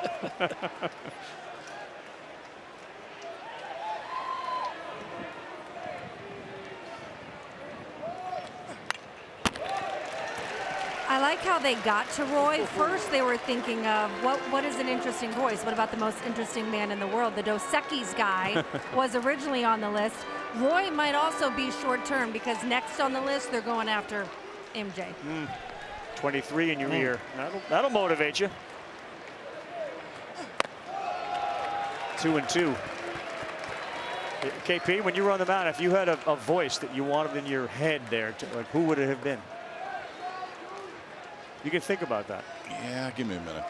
Morgan Freeman. Okay.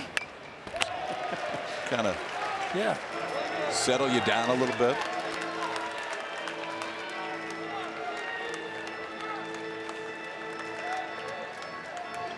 Deb locked in on Cooper Nicholson's plate appearance. 2-2, one down of a tie game in the 6th. Good take. Okay. We talked about it last game. He's got the lowest chase rate of the Carolina regulars, and he does swing and miss some in the zone more than you would think, but boy, does he have a discerning eye.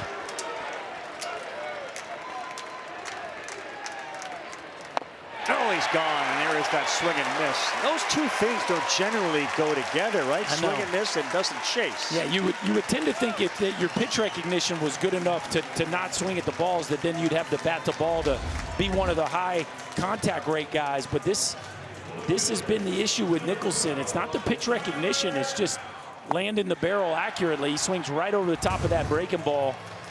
A good pitch to swing at. He just can't square it up.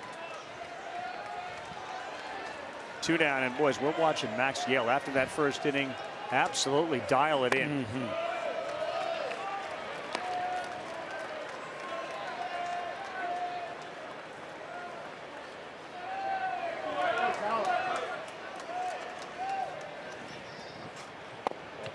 And it's not like they didn't cash in. They did put up a crooked number. They got a 2-spot, but this one falls under the age-old line of if you don't get a starting pitcher early, you might not get him. And they did have him on the ropes. He wiggled his way out, and boy, as he turned in a quality outing. 2-0 center field's got some carry on it. Schoenfeld is back and right in front of the wall makes the play. Oh boy, Howe hit that one 399 feet into the center field graveyard that is Charles Schwab Field. Just enough space for Schoenfeld. Knows he's getting close to that wall. We got a good one. 6 in the books and head to the 7th. All tied at 2 in Omaha. His bat's been hot the last few weekends.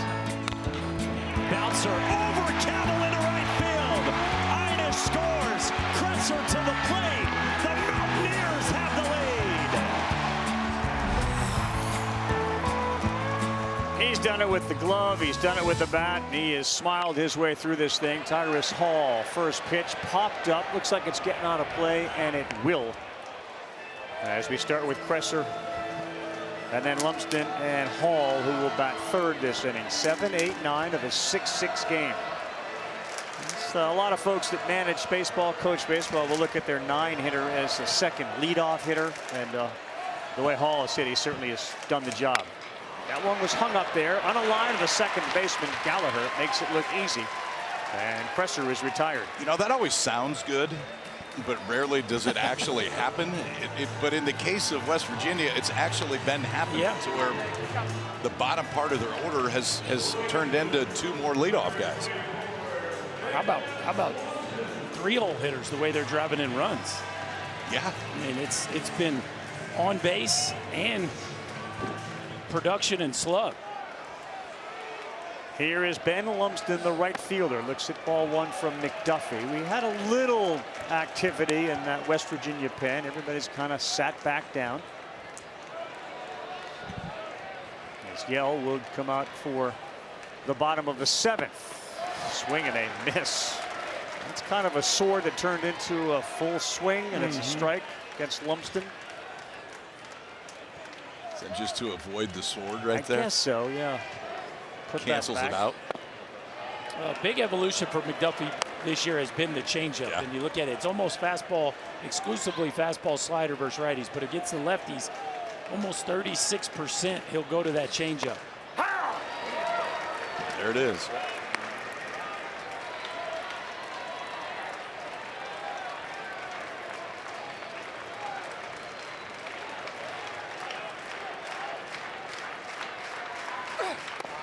Outside.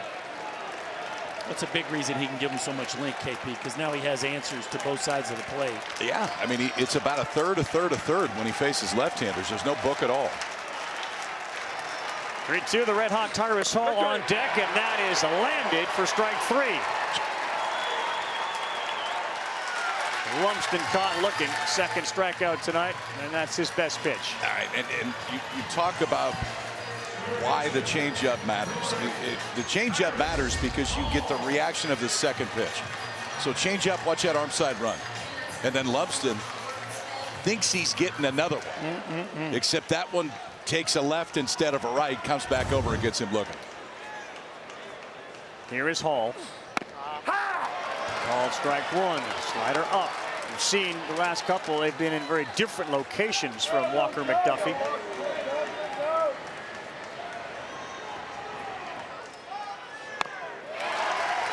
Another one located outside. It's 0-2. Can this dude manipulate the baseball or what? I mean, he can make that thing turn both directions to both sides of the plate. He got a big double play to end the last. He's got 2 strikeouts in this one. The 0-2 will not go that far out.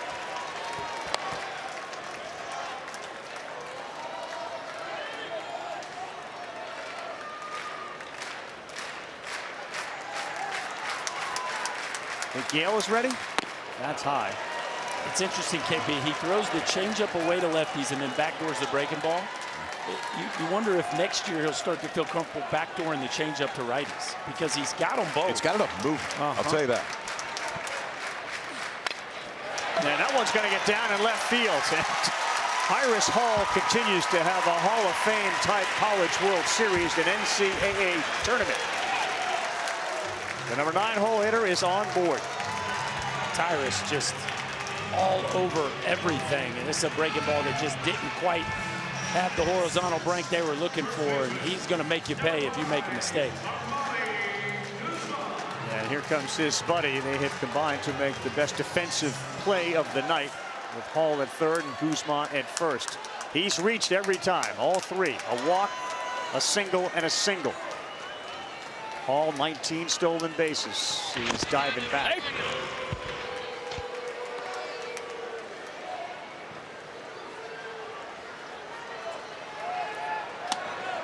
Remember when you're in Little League and you can't wait to get back on the field? Yeah.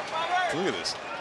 Yale's got his glove on. He's about on the second step over there. Like, hurry up. Isn't he supposed to be like in a stuff to tunnel do. and like not, breathing through his eyelids? Not or something? after his last No? 5 innings, no. Okay. Chomping at the bit. Guzman chase there. Well, McDuffie currently has him working. He's got the changeup working. He's got the slider working. And the occasional rising fastball.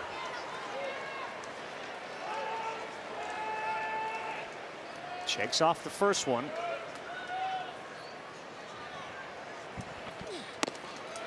And he wanted the fastball that he missed with. 1 ball, 1 strike.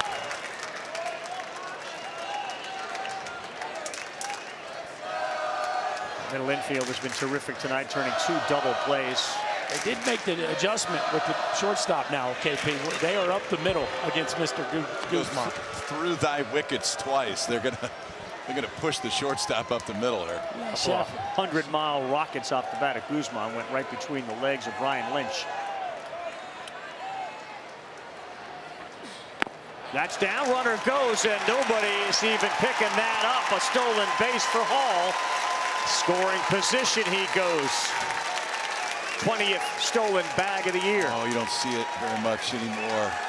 But if you can run a delayed steal right, and that's what this is. Watch the hop, hop, hop, wait, go, late break on the infield, and no throw. That is exactly how you do it. And it's really good against with the left-handed hitter because the catcher can't quite see him out of the corner of his eye.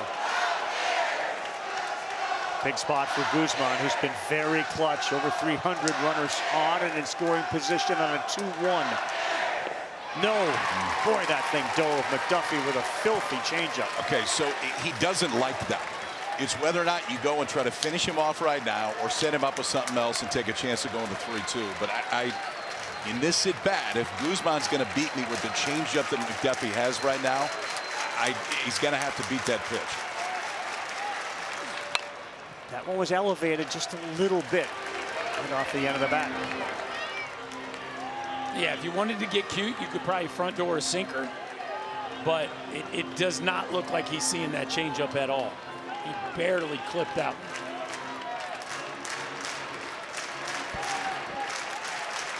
.21 doubles, just 1 homer for Guzman. The outfield all shallow.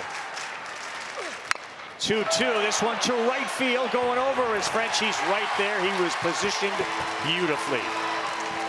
McDuffie works out of a runner on second situation. He's done. Yale ready to go back to the bump as we continue to the bottom of the 7th, tied at 2. Maxiell had Tommy John surgery in 2024. As we take a look at tonight's Capital One rewarding performance, he missed all of 25, and KP, he's been locked. Rav, 2 of the first 3 guys for North Carolina scored. Since then, there hadn't been a whole lot for the Carolina offense. Maxiell 7 strikeouts, found the fastball. The breakaball's been outstanding. Primarily a 2-pitch mix, and you can see why this is the Big 12 pitcher of the year. He has shown it, especially in the last 5 innings. The big 6'6" redshirt junior fires his first one to Colin Heineck. It is 8-9. By the way, Carter French, who just made that last out in right, is 2 for 2. Will bat second and then back to the top of the order. No signs, right, KP? I mean, given the fact that you mentioned the 2 runs scored in the first, of any fatigue from Yale? I haven't seen it. Yeah. No. I think that's maybe one reason why Scott Forbes is trying to take the air out of the ball a little bit right now. Slow things down a little bit, make him stand out there a little bit longer. So did we not slap a cue on the team meeting the last time? Because nothing really happened. No so cue. Here's another cue opportunity. Offensive timeout, a cue opportunity. He's putting his meeting hot streak on the line here. Yeah. Couple in a short period of time. But what did he say about that? I got lucky. I'm getting lucky. Yeah. But it is fun that they track them and give each other a hard time about it. Yeah, it looks like it'd be a real fun staff and a fun team to be around, given Forbes' leadership. 0-2 to Heineck. Will not chase and shouldn't chase. Loser this one drops down to that elimination field, and that is where Troy is after their win earlier today. 12-8 to send Ole Miss, an SEC team, home. Bianco's season is over. On the ground, it's the third baseman, but Hall couldn't come up with it, and he wisely eats it. It kind of crawled up his glove, and Heineck will reach. We talked about it earlier with Gavin Gallagher and using his top hand to corral the ball. This is one of those ground balls here to me where Tyrus Hall has a chance to use the top hand and maybe make a tough catch on a ball that kind of rolls up the heel of his glove. But watch as he approaches this ball. See how the top hand's nowhere near? And that right hand sometimes saves you, especially on all natural surface where that last hop can bounce up and catch you in the heel. See that a lot today with modern infielders where they choose the one-hand balls where you could use that throwing hand to give you a little extra help. This is what I'm talking about. Like, the right hand's right there. Why not use it and keep that ball in your heel, Raph? Yeah. And I get it. That's a hot hit ball, but hard hit ball, but and that right hand bailed me out a bunch. I will tell you that.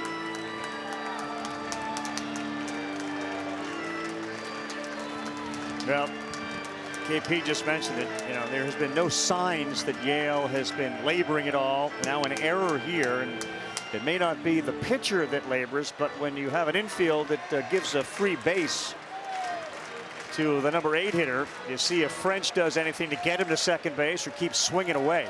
He has 8 of their 18 sack bunts this year. He squares, lays it down. It is fielded, fired, and boy, how about Gavin Kelly? That is the infield arm of Gavin Kelly as he pounced on one that bounced high off of that hard dirt in front of the plate to make it a little easier, but he threw a rocket to second. Did that look like a middle infielder Yes, playing it catcher? did. I mean, that was special right here. Up out of your crouch and then a rip shot to second base. You do not do it any better than that from behind the plate. And that is a bunt that works 99 out of 100, but not with the athlete of Gavin Kelly behind the plate. 1 in 100 is behind home plate.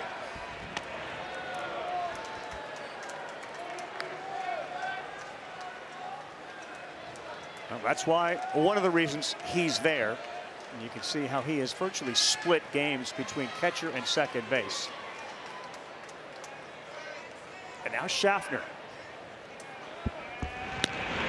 You agree with the bunt there, even though French was 2 for 2, to try to get the runner to second base this late in the game, or no? Well, I love who Carolina has coming up, and I think that's how they play this. This is Carolina's game. They will sack bunt as much as anybody here in this field, so that's sticking true to who they are.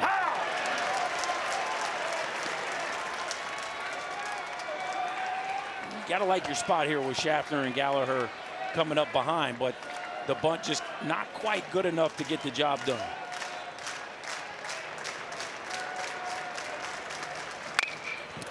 On the ground, slowly hit. Presser can't come up with it. He goes to first. Oh, boy. Not in time, and the defense behind Yale is failing him.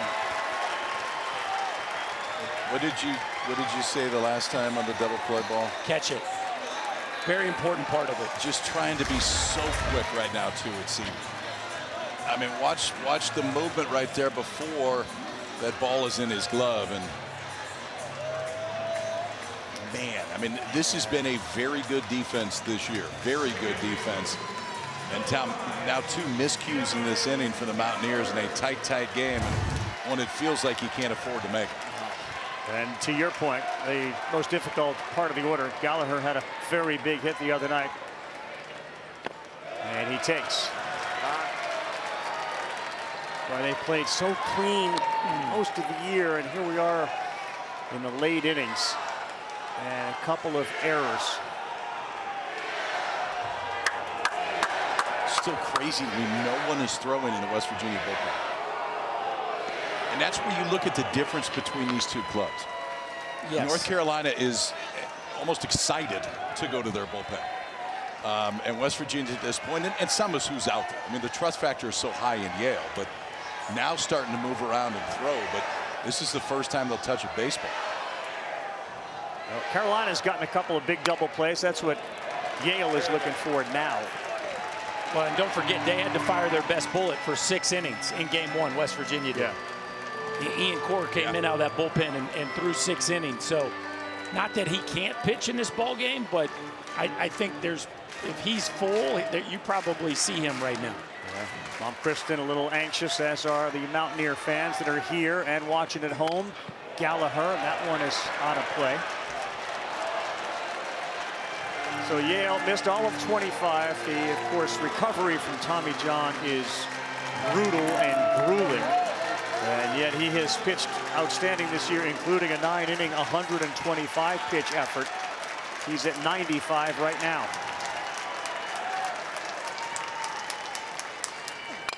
One, two. This one is towards the gap in right center, and it is down. Schoenfeld couldn't get there. French is going to come in. Rounding and coming in is Schaffner. That's a triple. It's Carolina by 2. And Gallagher comes through again.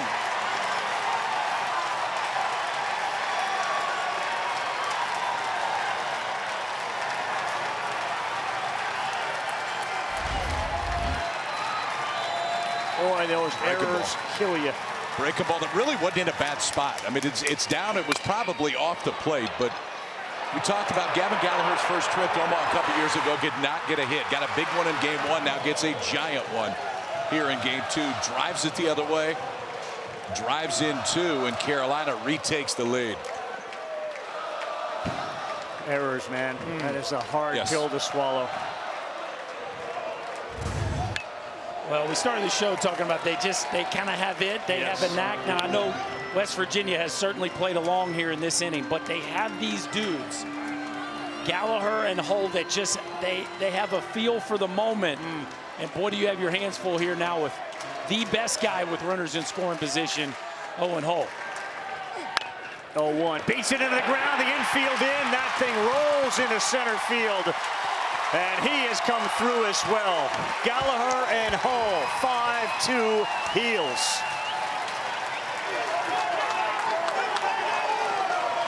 Back to ball skills, and Hull has shown it all postseason, certainly here in Omaha. 47 hits with runners in scoring position, leads the country. There is yet another one.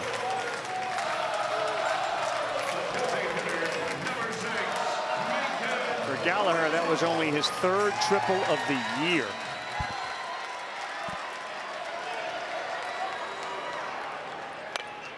And with a shift on, a slow roller to third, Hall will field, and that's pretty.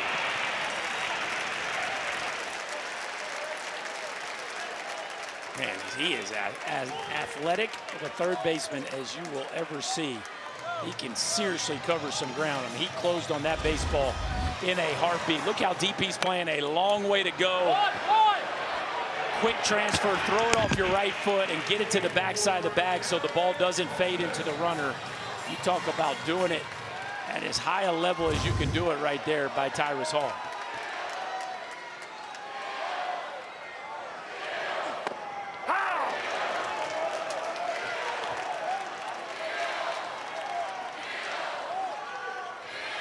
Eric Paulson behind 0-1.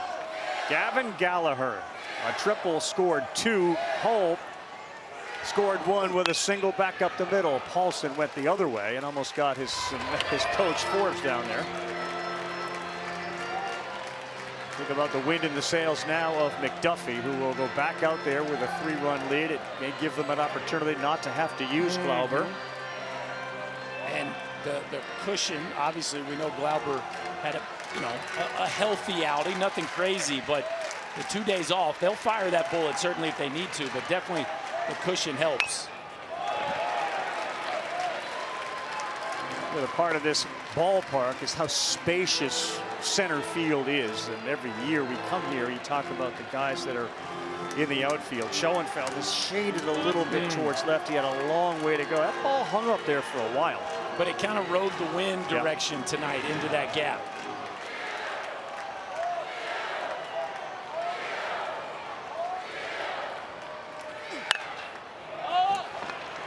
He's coming in hard here is Schoenfeld. Now he's under it, still coming, and he's there to make the play. It's a little different feeling right now for 4-0 as McDuffie takes to the bump. Gallagher's at third after a 2 RBI triple. And Mr. Forbes is elated. 5-2 Heels. Second game of this Sunday. First game, fantastic. Came down to the wire. Good bullpen work for Troy today as they beat Ole Miss 12-8. And here tonight, more good bullpen work by Walker McDuffie. A couple of West Virginia errors really aided that 3-run inning. As you take a look at the teams that go 2-0, and one of these teams will at the end of the night. 29 of the last 35 College World Series titles have gone to teams that went 2-0. McDuffie's mission now against the best hitter is to throw strikes. That one is outside to go 1 ball, 1 strike.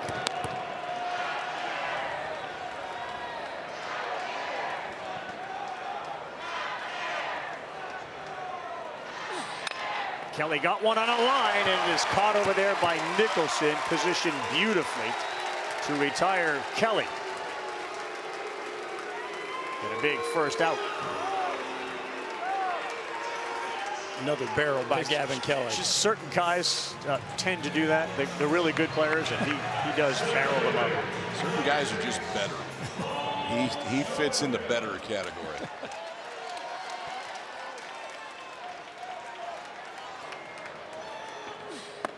That ball is high.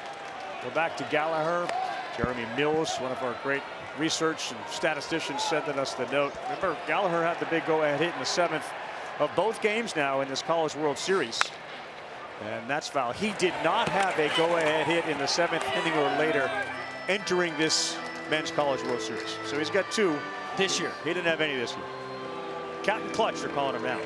Well, he's had a few in his career. Yeah. And when you have Gallagher and Hull sitting there in the 2 and 3 spot, you like your chances in big moments. Especially if the other team's going to give you a little assistance. And as a former great major leaguer and infielder, that just eats at you, doesn't it? Well, and it's you know, Steve Sabins is down there sitting there. He's watched those kids make those plays 100 times all season long. And it's one thing when guys are stretched to make dynamic plays and they don't finish them off.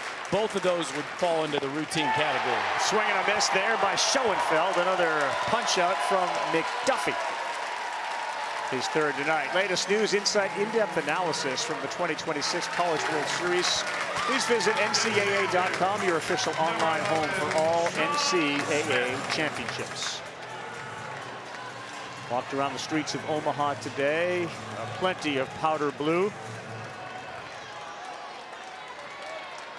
Great bridge that we walk over each and every day. A lot of North Carolina Tar Heel fans.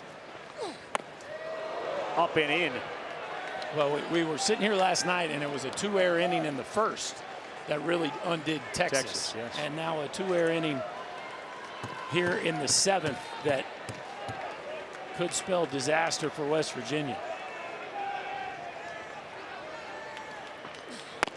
Another one up and in on Sean Smith, trying to prevent him from getting his arms extended. The last time up, hit a rocket.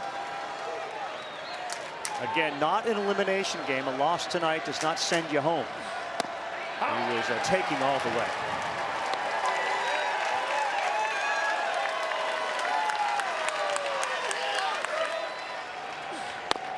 He chased. It's 2-2.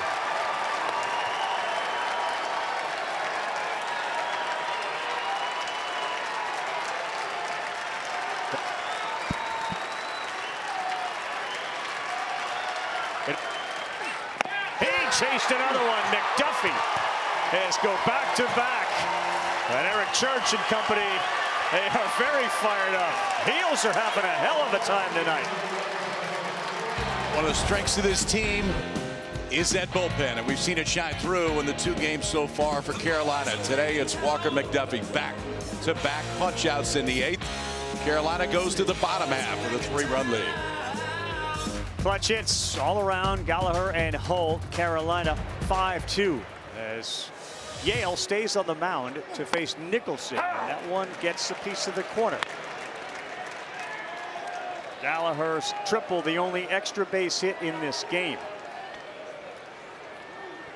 Nicholson, Howe, and Heineck. Ouch.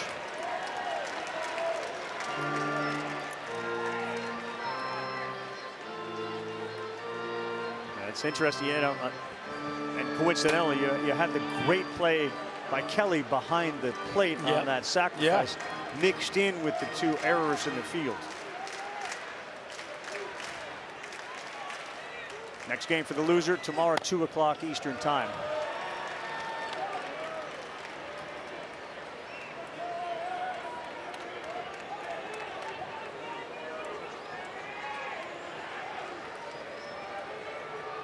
Loser Tuesday at 2 o'clock Eastern time. And missed down. 2 balls, 2 strikes.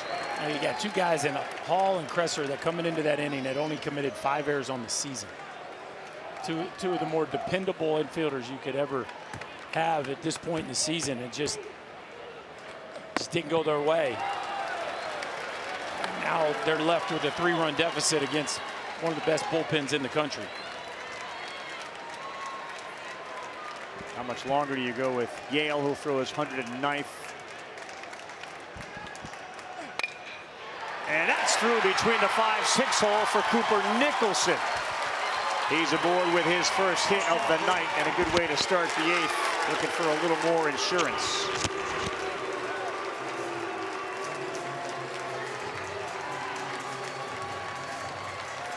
Well, what do you think, KP? Looks like they're going to get him. Yeah, he is. He's given him a heck of a shot tonight, though. And honestly, he's given him a heck of a shot in the arm moving forward too, because If you don't have to look down at that bullpen till the 8th inning, they're still going to be pretty fresh regardless of how this thing ends. What a job Maxiell did after the first inning, in which it looked like the whole thing could get away from him. Here he is leaving in the bottom of the 8th inning.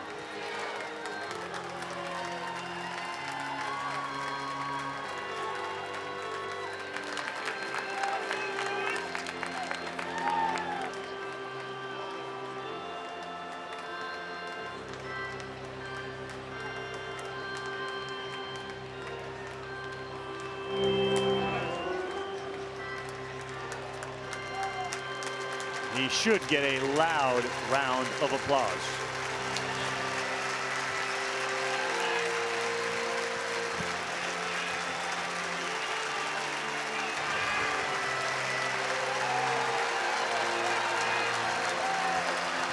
Good night for the Big 12 pitcher of the year. He'll leave down 3. This Bassinger looks like he's coming in next. West Virginia came in with a .980 fielding percentage. They were really, really good. The inning in the 7th started there with an error on our third baseman, Hall. And then they had a chance for 2, but definitely 1, and they ended up getting none. And that led to the triple. Gavin Gallagher rides the gap in right center field. That scores a couple, and then Mr. Clutch himself, Owen Holt, chops one right back up the middle. The Tar Heels put a 3 spot on the board with a little help from the Mountaineers, and that is the difference in the ball game right there. West Virginia, 2 errors in the inning. I've only done that twice, and both times have been in the postseason. Regionals against Kentucky, and then tonight.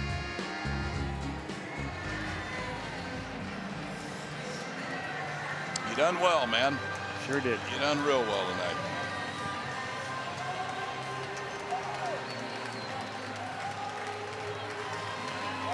So the big lefty turns it over to Reese Bassinger, the senior, on for the 29th time.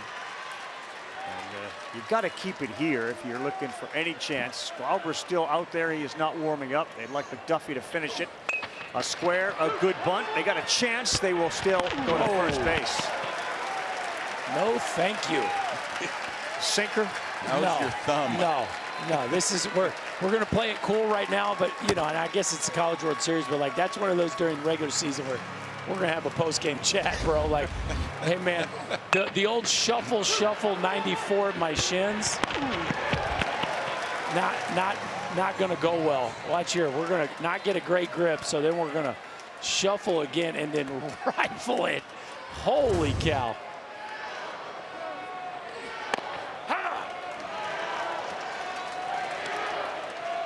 He used his other hand to make sure that ball. He did. He did. I think he may have needed it too. He sure did.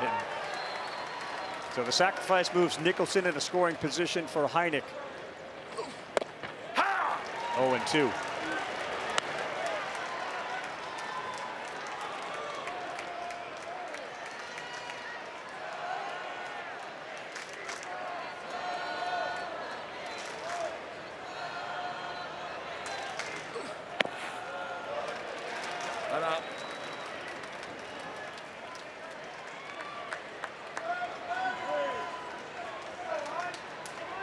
I know it's not an offensive timeout, but can that meeting count for a quality little conversation you just saw there?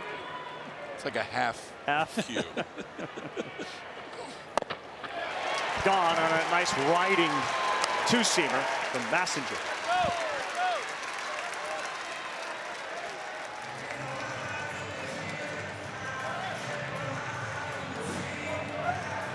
Two down, McDuffie will come on out for the 9th inning and try to move Carolina to 2-0 at the College World Series in their 13th appearance.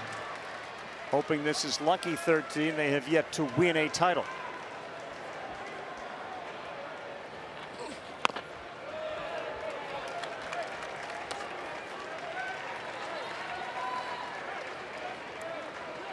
This is a Carolina team that's won 15 of 18 after they got run ruled by East Carolina.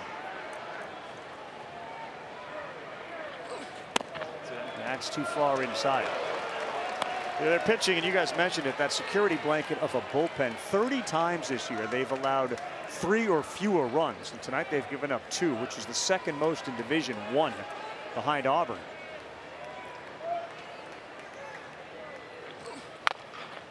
Yeah, it's top shelf starting pitching.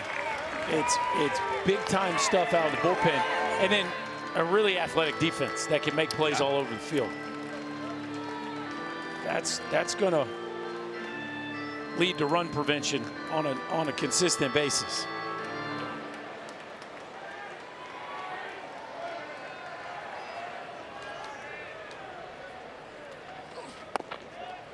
It's also a coaching staff that knows in game and big situations how to keep their guys loose. Brian Gaines just telling McDuffie, "Are we having fun yet? Let's go have some more fun.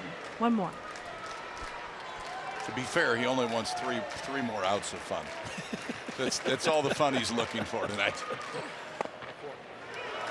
Ball 4 to Carter French, who has reached all 4 times tonight.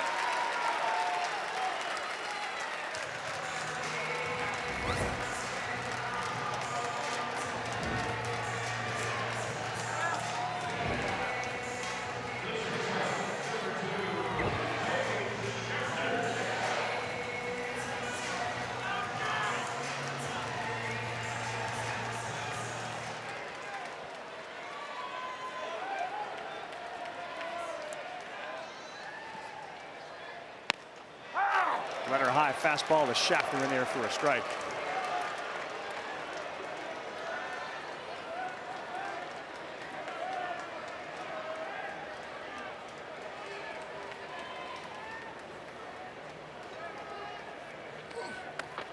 One ball, 1 strike. That one is boxed behind the plate. Rare by Kelly, and now to second and third go Nicholson and French. Well, that thing just took off to the arm side. A little bit more run than Gavin Kelly was anticipating right there. Came in like a knuckleball. Yeah. Knuckle. A split.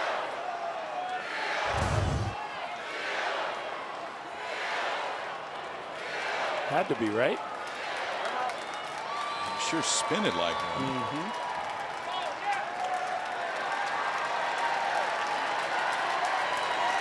Well, Captain Clutch is going to come up with the bases loaded after they decide to intentionally walk Schaffner. Sabins will elect to pitch to Gavin Gallagher, who broke an 0 for 15 at the College World Series with a go-ahead single and 2 outs in the 7th the other night. And look what he has done now in the postseason, including the biggest hit of the night, a triple to plate a couple.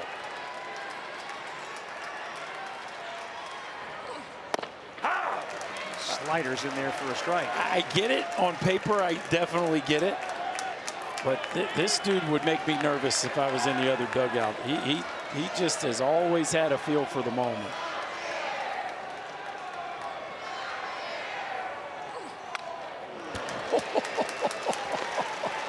That was not your RBI single up the middle swing right there. Yeah, I think without laughing, he had that same reaction you just did, because he realized that was hanging there for me. That literally is the definition of coming out of your shoes. He fell over home plate. Just try to hit the bridge swing right there. The passenger can get out of this thing and leave just 3, and this one ended the bat to center. Schoenfield late. He's there to make the play. Woo. Paul Schoenfield thought that was hit a little further than it was, but he's there to make the play and leave him loaded.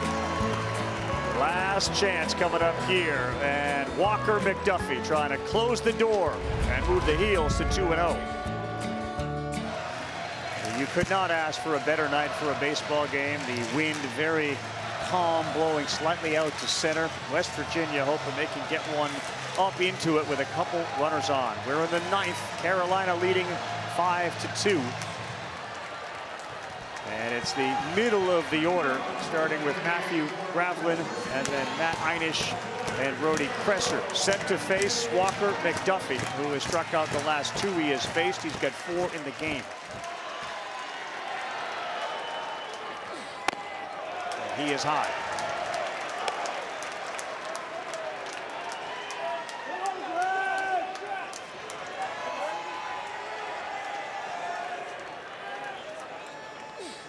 3 1/3, no earned runs, but behind Gravelin 2-0.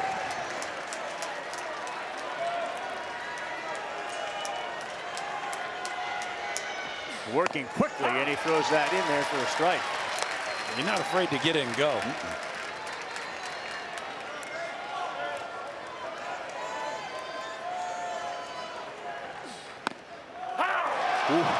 Gets the call. 2 balls, 2 strikes. It's not exactly where you want to throw it, but it did look like it clipped the top edge of the zone.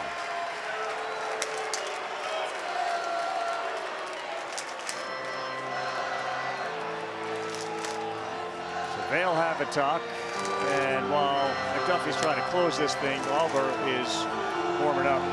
Fellas, too, it's a good time to note for all the West Virginia fans. We, of course, know that Mike Patrick had called the College World Series for many years and loved the West Virginia Mountaineers. Sat right in that seat. And this would be such a moment for him to see his beloved team here in this environment. Ground ball back to McDuffie, and there is one man out here. And the ninth is Gravelin got jammed. Donna and Steven delighted at what they're watching Walker do. Donna had like many parents, but she had a long banking career, like 17 years, and decided I'll shut it down to sort of help Walker in all of his baseball pursuits. So those two very much engaged and enlisted in all of what Walker has been able to accomplish. What Walker is accomplishing now is not forcing them to go to the bullpen and bring in Glauber. And that is a big deal. Glauber was up, playing a little bit of catch, didn't really heat up. If McDuffie can finish this thing out and North Carolina wins, I'd be shocked if Glauber doesn't start the game on Wednesday. And this is the power of kind of that two-headed monster they have in the bullpen. Ability, yes, but also length. Well, and you start forecasting forward, then you get the chance. If you win that one, you go DeCaro, you go Lynch. Certainly Glauber would then have probably enough rest to help you out of the bullpen in that series. I mean, this is how you draw it up if you're a Carolina fan. You need 2 more outs, and you are really in the driver's seat of this thing. You get a base runner, and he's going to start heating up.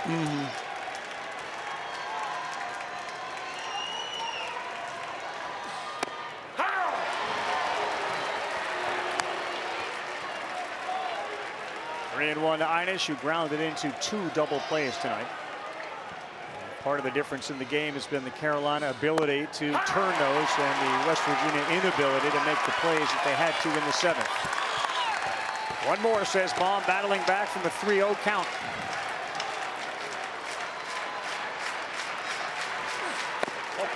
Ooh, really close, but it's called ball 4, and Einish is aboard.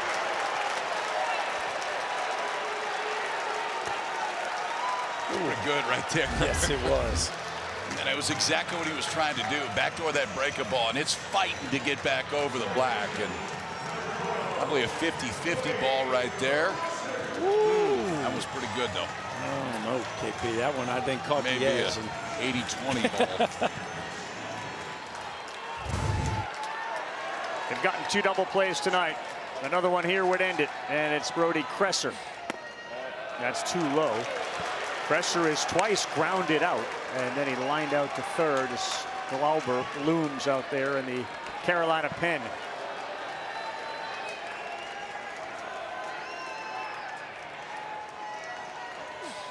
That's in there for a strike. Glauber's record is 11-0. When he comes into a game, the team is 26-0.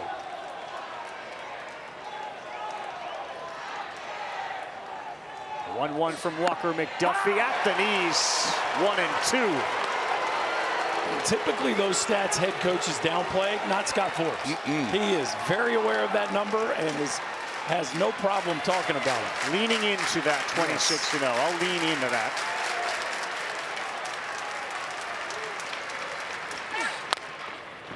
That is pulled foul. He threw that slider again. Sabins is just looking for somebody who's wearing a West Virginia outfit to throw it to. I see a lot of blue over here. I'm just looking to find a West Virginia fan who can have this souvenir.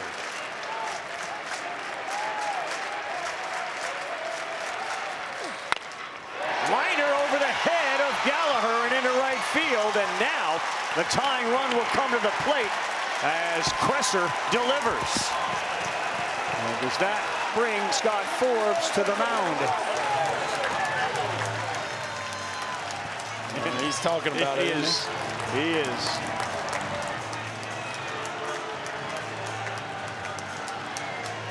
Well, here's the crazy thing.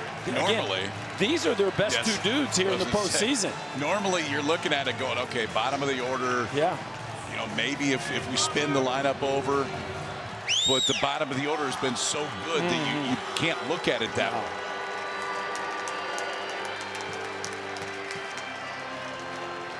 Really good numbers. He does not want to come out of this game, and he doesn't even have a chance to convince Scott Forbes. He was arguing the case as early as he could right there, which you love to see. But you got a guy like that down to the bullpen.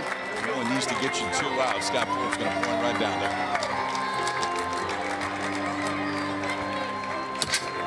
Caden Glauber and his clean sheet. 11-0, 26-0 when he pitches on the line here at the World Series. We are back. Plenty of action to be played out inside Charles Schwab Field, but a reminder when we are done, Sports Center, David Lloyd, Trevor Scales, player of the game from here, will join them. Viva Las Vegas, the jackpot of runs out there, and Sports Center featured Nessie, the forgotten tape, as the Stanley Cup Finals playing tonight as well. The NBA Finals come to an end last night with the Knicks victorious. Walker McDuffie really good, but he leaves with the go-ahead run coming to the plate, the tying run coming to the plate, and 2 men on thanks to Brody Kesser's single. Kresser, no doubt about it. Well, an ideal world when you put McDuffie in and they want him to take you home. 3 2/3 at least gets you to this guy who's one of the best freshmen in the entire country. Caden Glauber's on for the 28th time. He is 11-0 with 4 saves, 55 hits in 84 innings. He's punched out 101. Now he's in the Sam Kozart category for freshmen. In fact, they were both named freshman pitchers of the year by Perfect Game. He would have otherwise been graduating high school right around this time of year. Instead, he left early and he's pitching at the College World Series. You guys mentioned it. Ben Lumsden is next up. Singled and scored in the 3rd. He has been really hot. His single was his 11th of the tournament.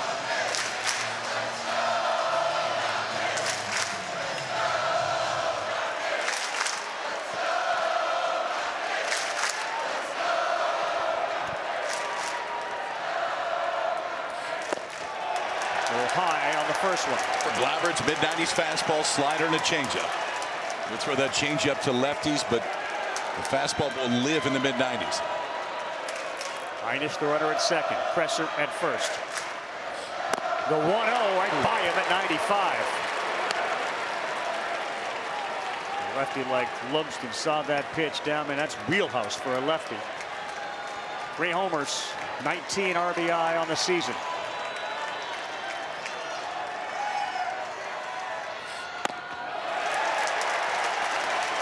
Two and one, and all the Mountaineer fans that are inside Schwab are standing.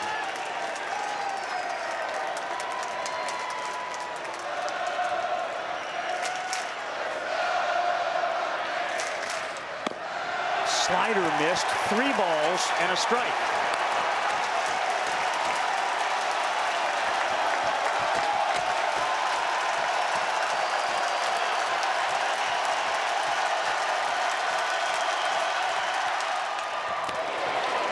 Challenge fastball 96, a little run on it. We saw it the other night when he challenged Judd Utermark with a 3-0 heater. There's not any back down from this young freshman.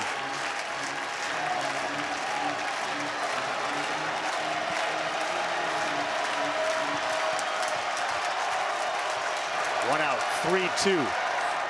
He got him, 97. 1 out away, and Glauber in and picks up a punch out. Get a little fuzz on it tonight.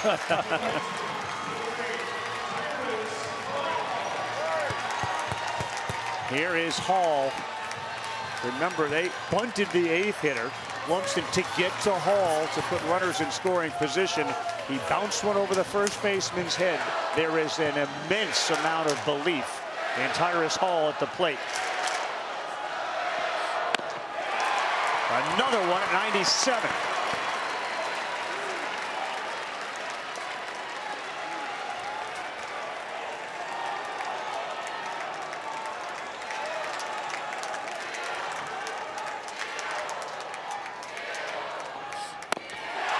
Oh boy, he has found it, boys and girls. 97, he's a strike away from sending Carolina to a 2-0 record.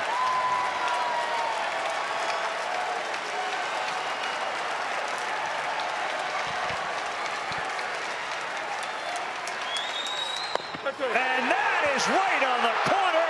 He does shut the door. And Carolina wins 5-2 and improves to 2-0 here in Omaha.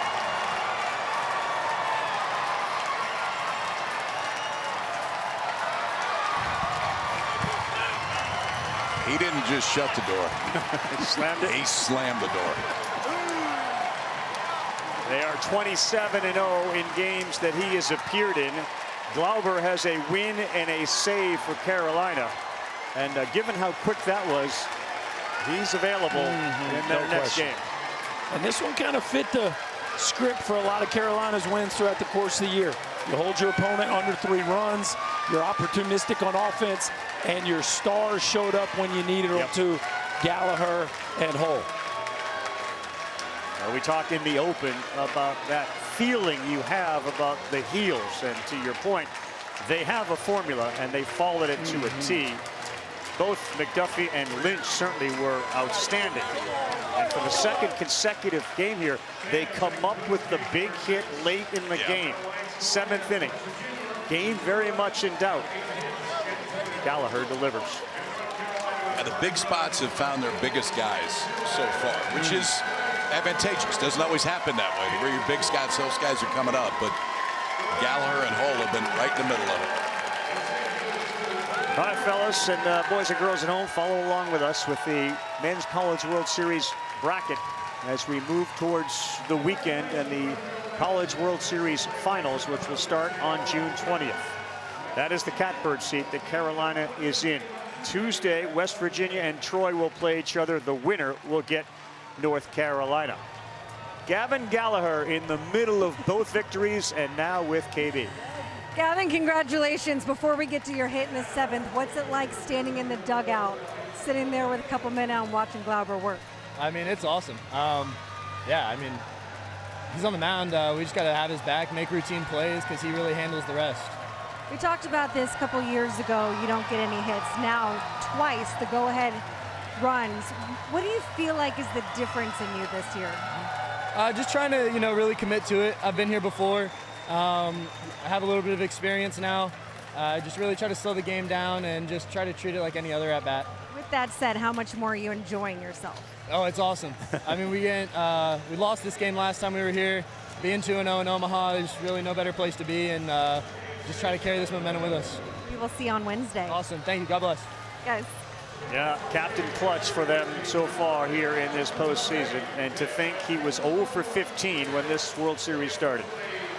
At the World Series. Just a cool character, right? Yeah. You can feel it in him. There's a presence about this team, fellas, and they're going to be a tough out here. They are. I would say this: they're happy that guy graduated high school early, because he's helpful. Yeah, he looks like he's an upperclassman. Glauber, phenomenal. Really good game tonight. Great games all day and night. The NCAA Men's College World Series will continue tomorrow at 2. Alabama and Texas in elimination game. For KP, Chris Burr, Chris Button, and our entire crew, Eric Church included. I'm Carl Ravitch. Thanks for watching, everybody. We get you off to SportsCenter.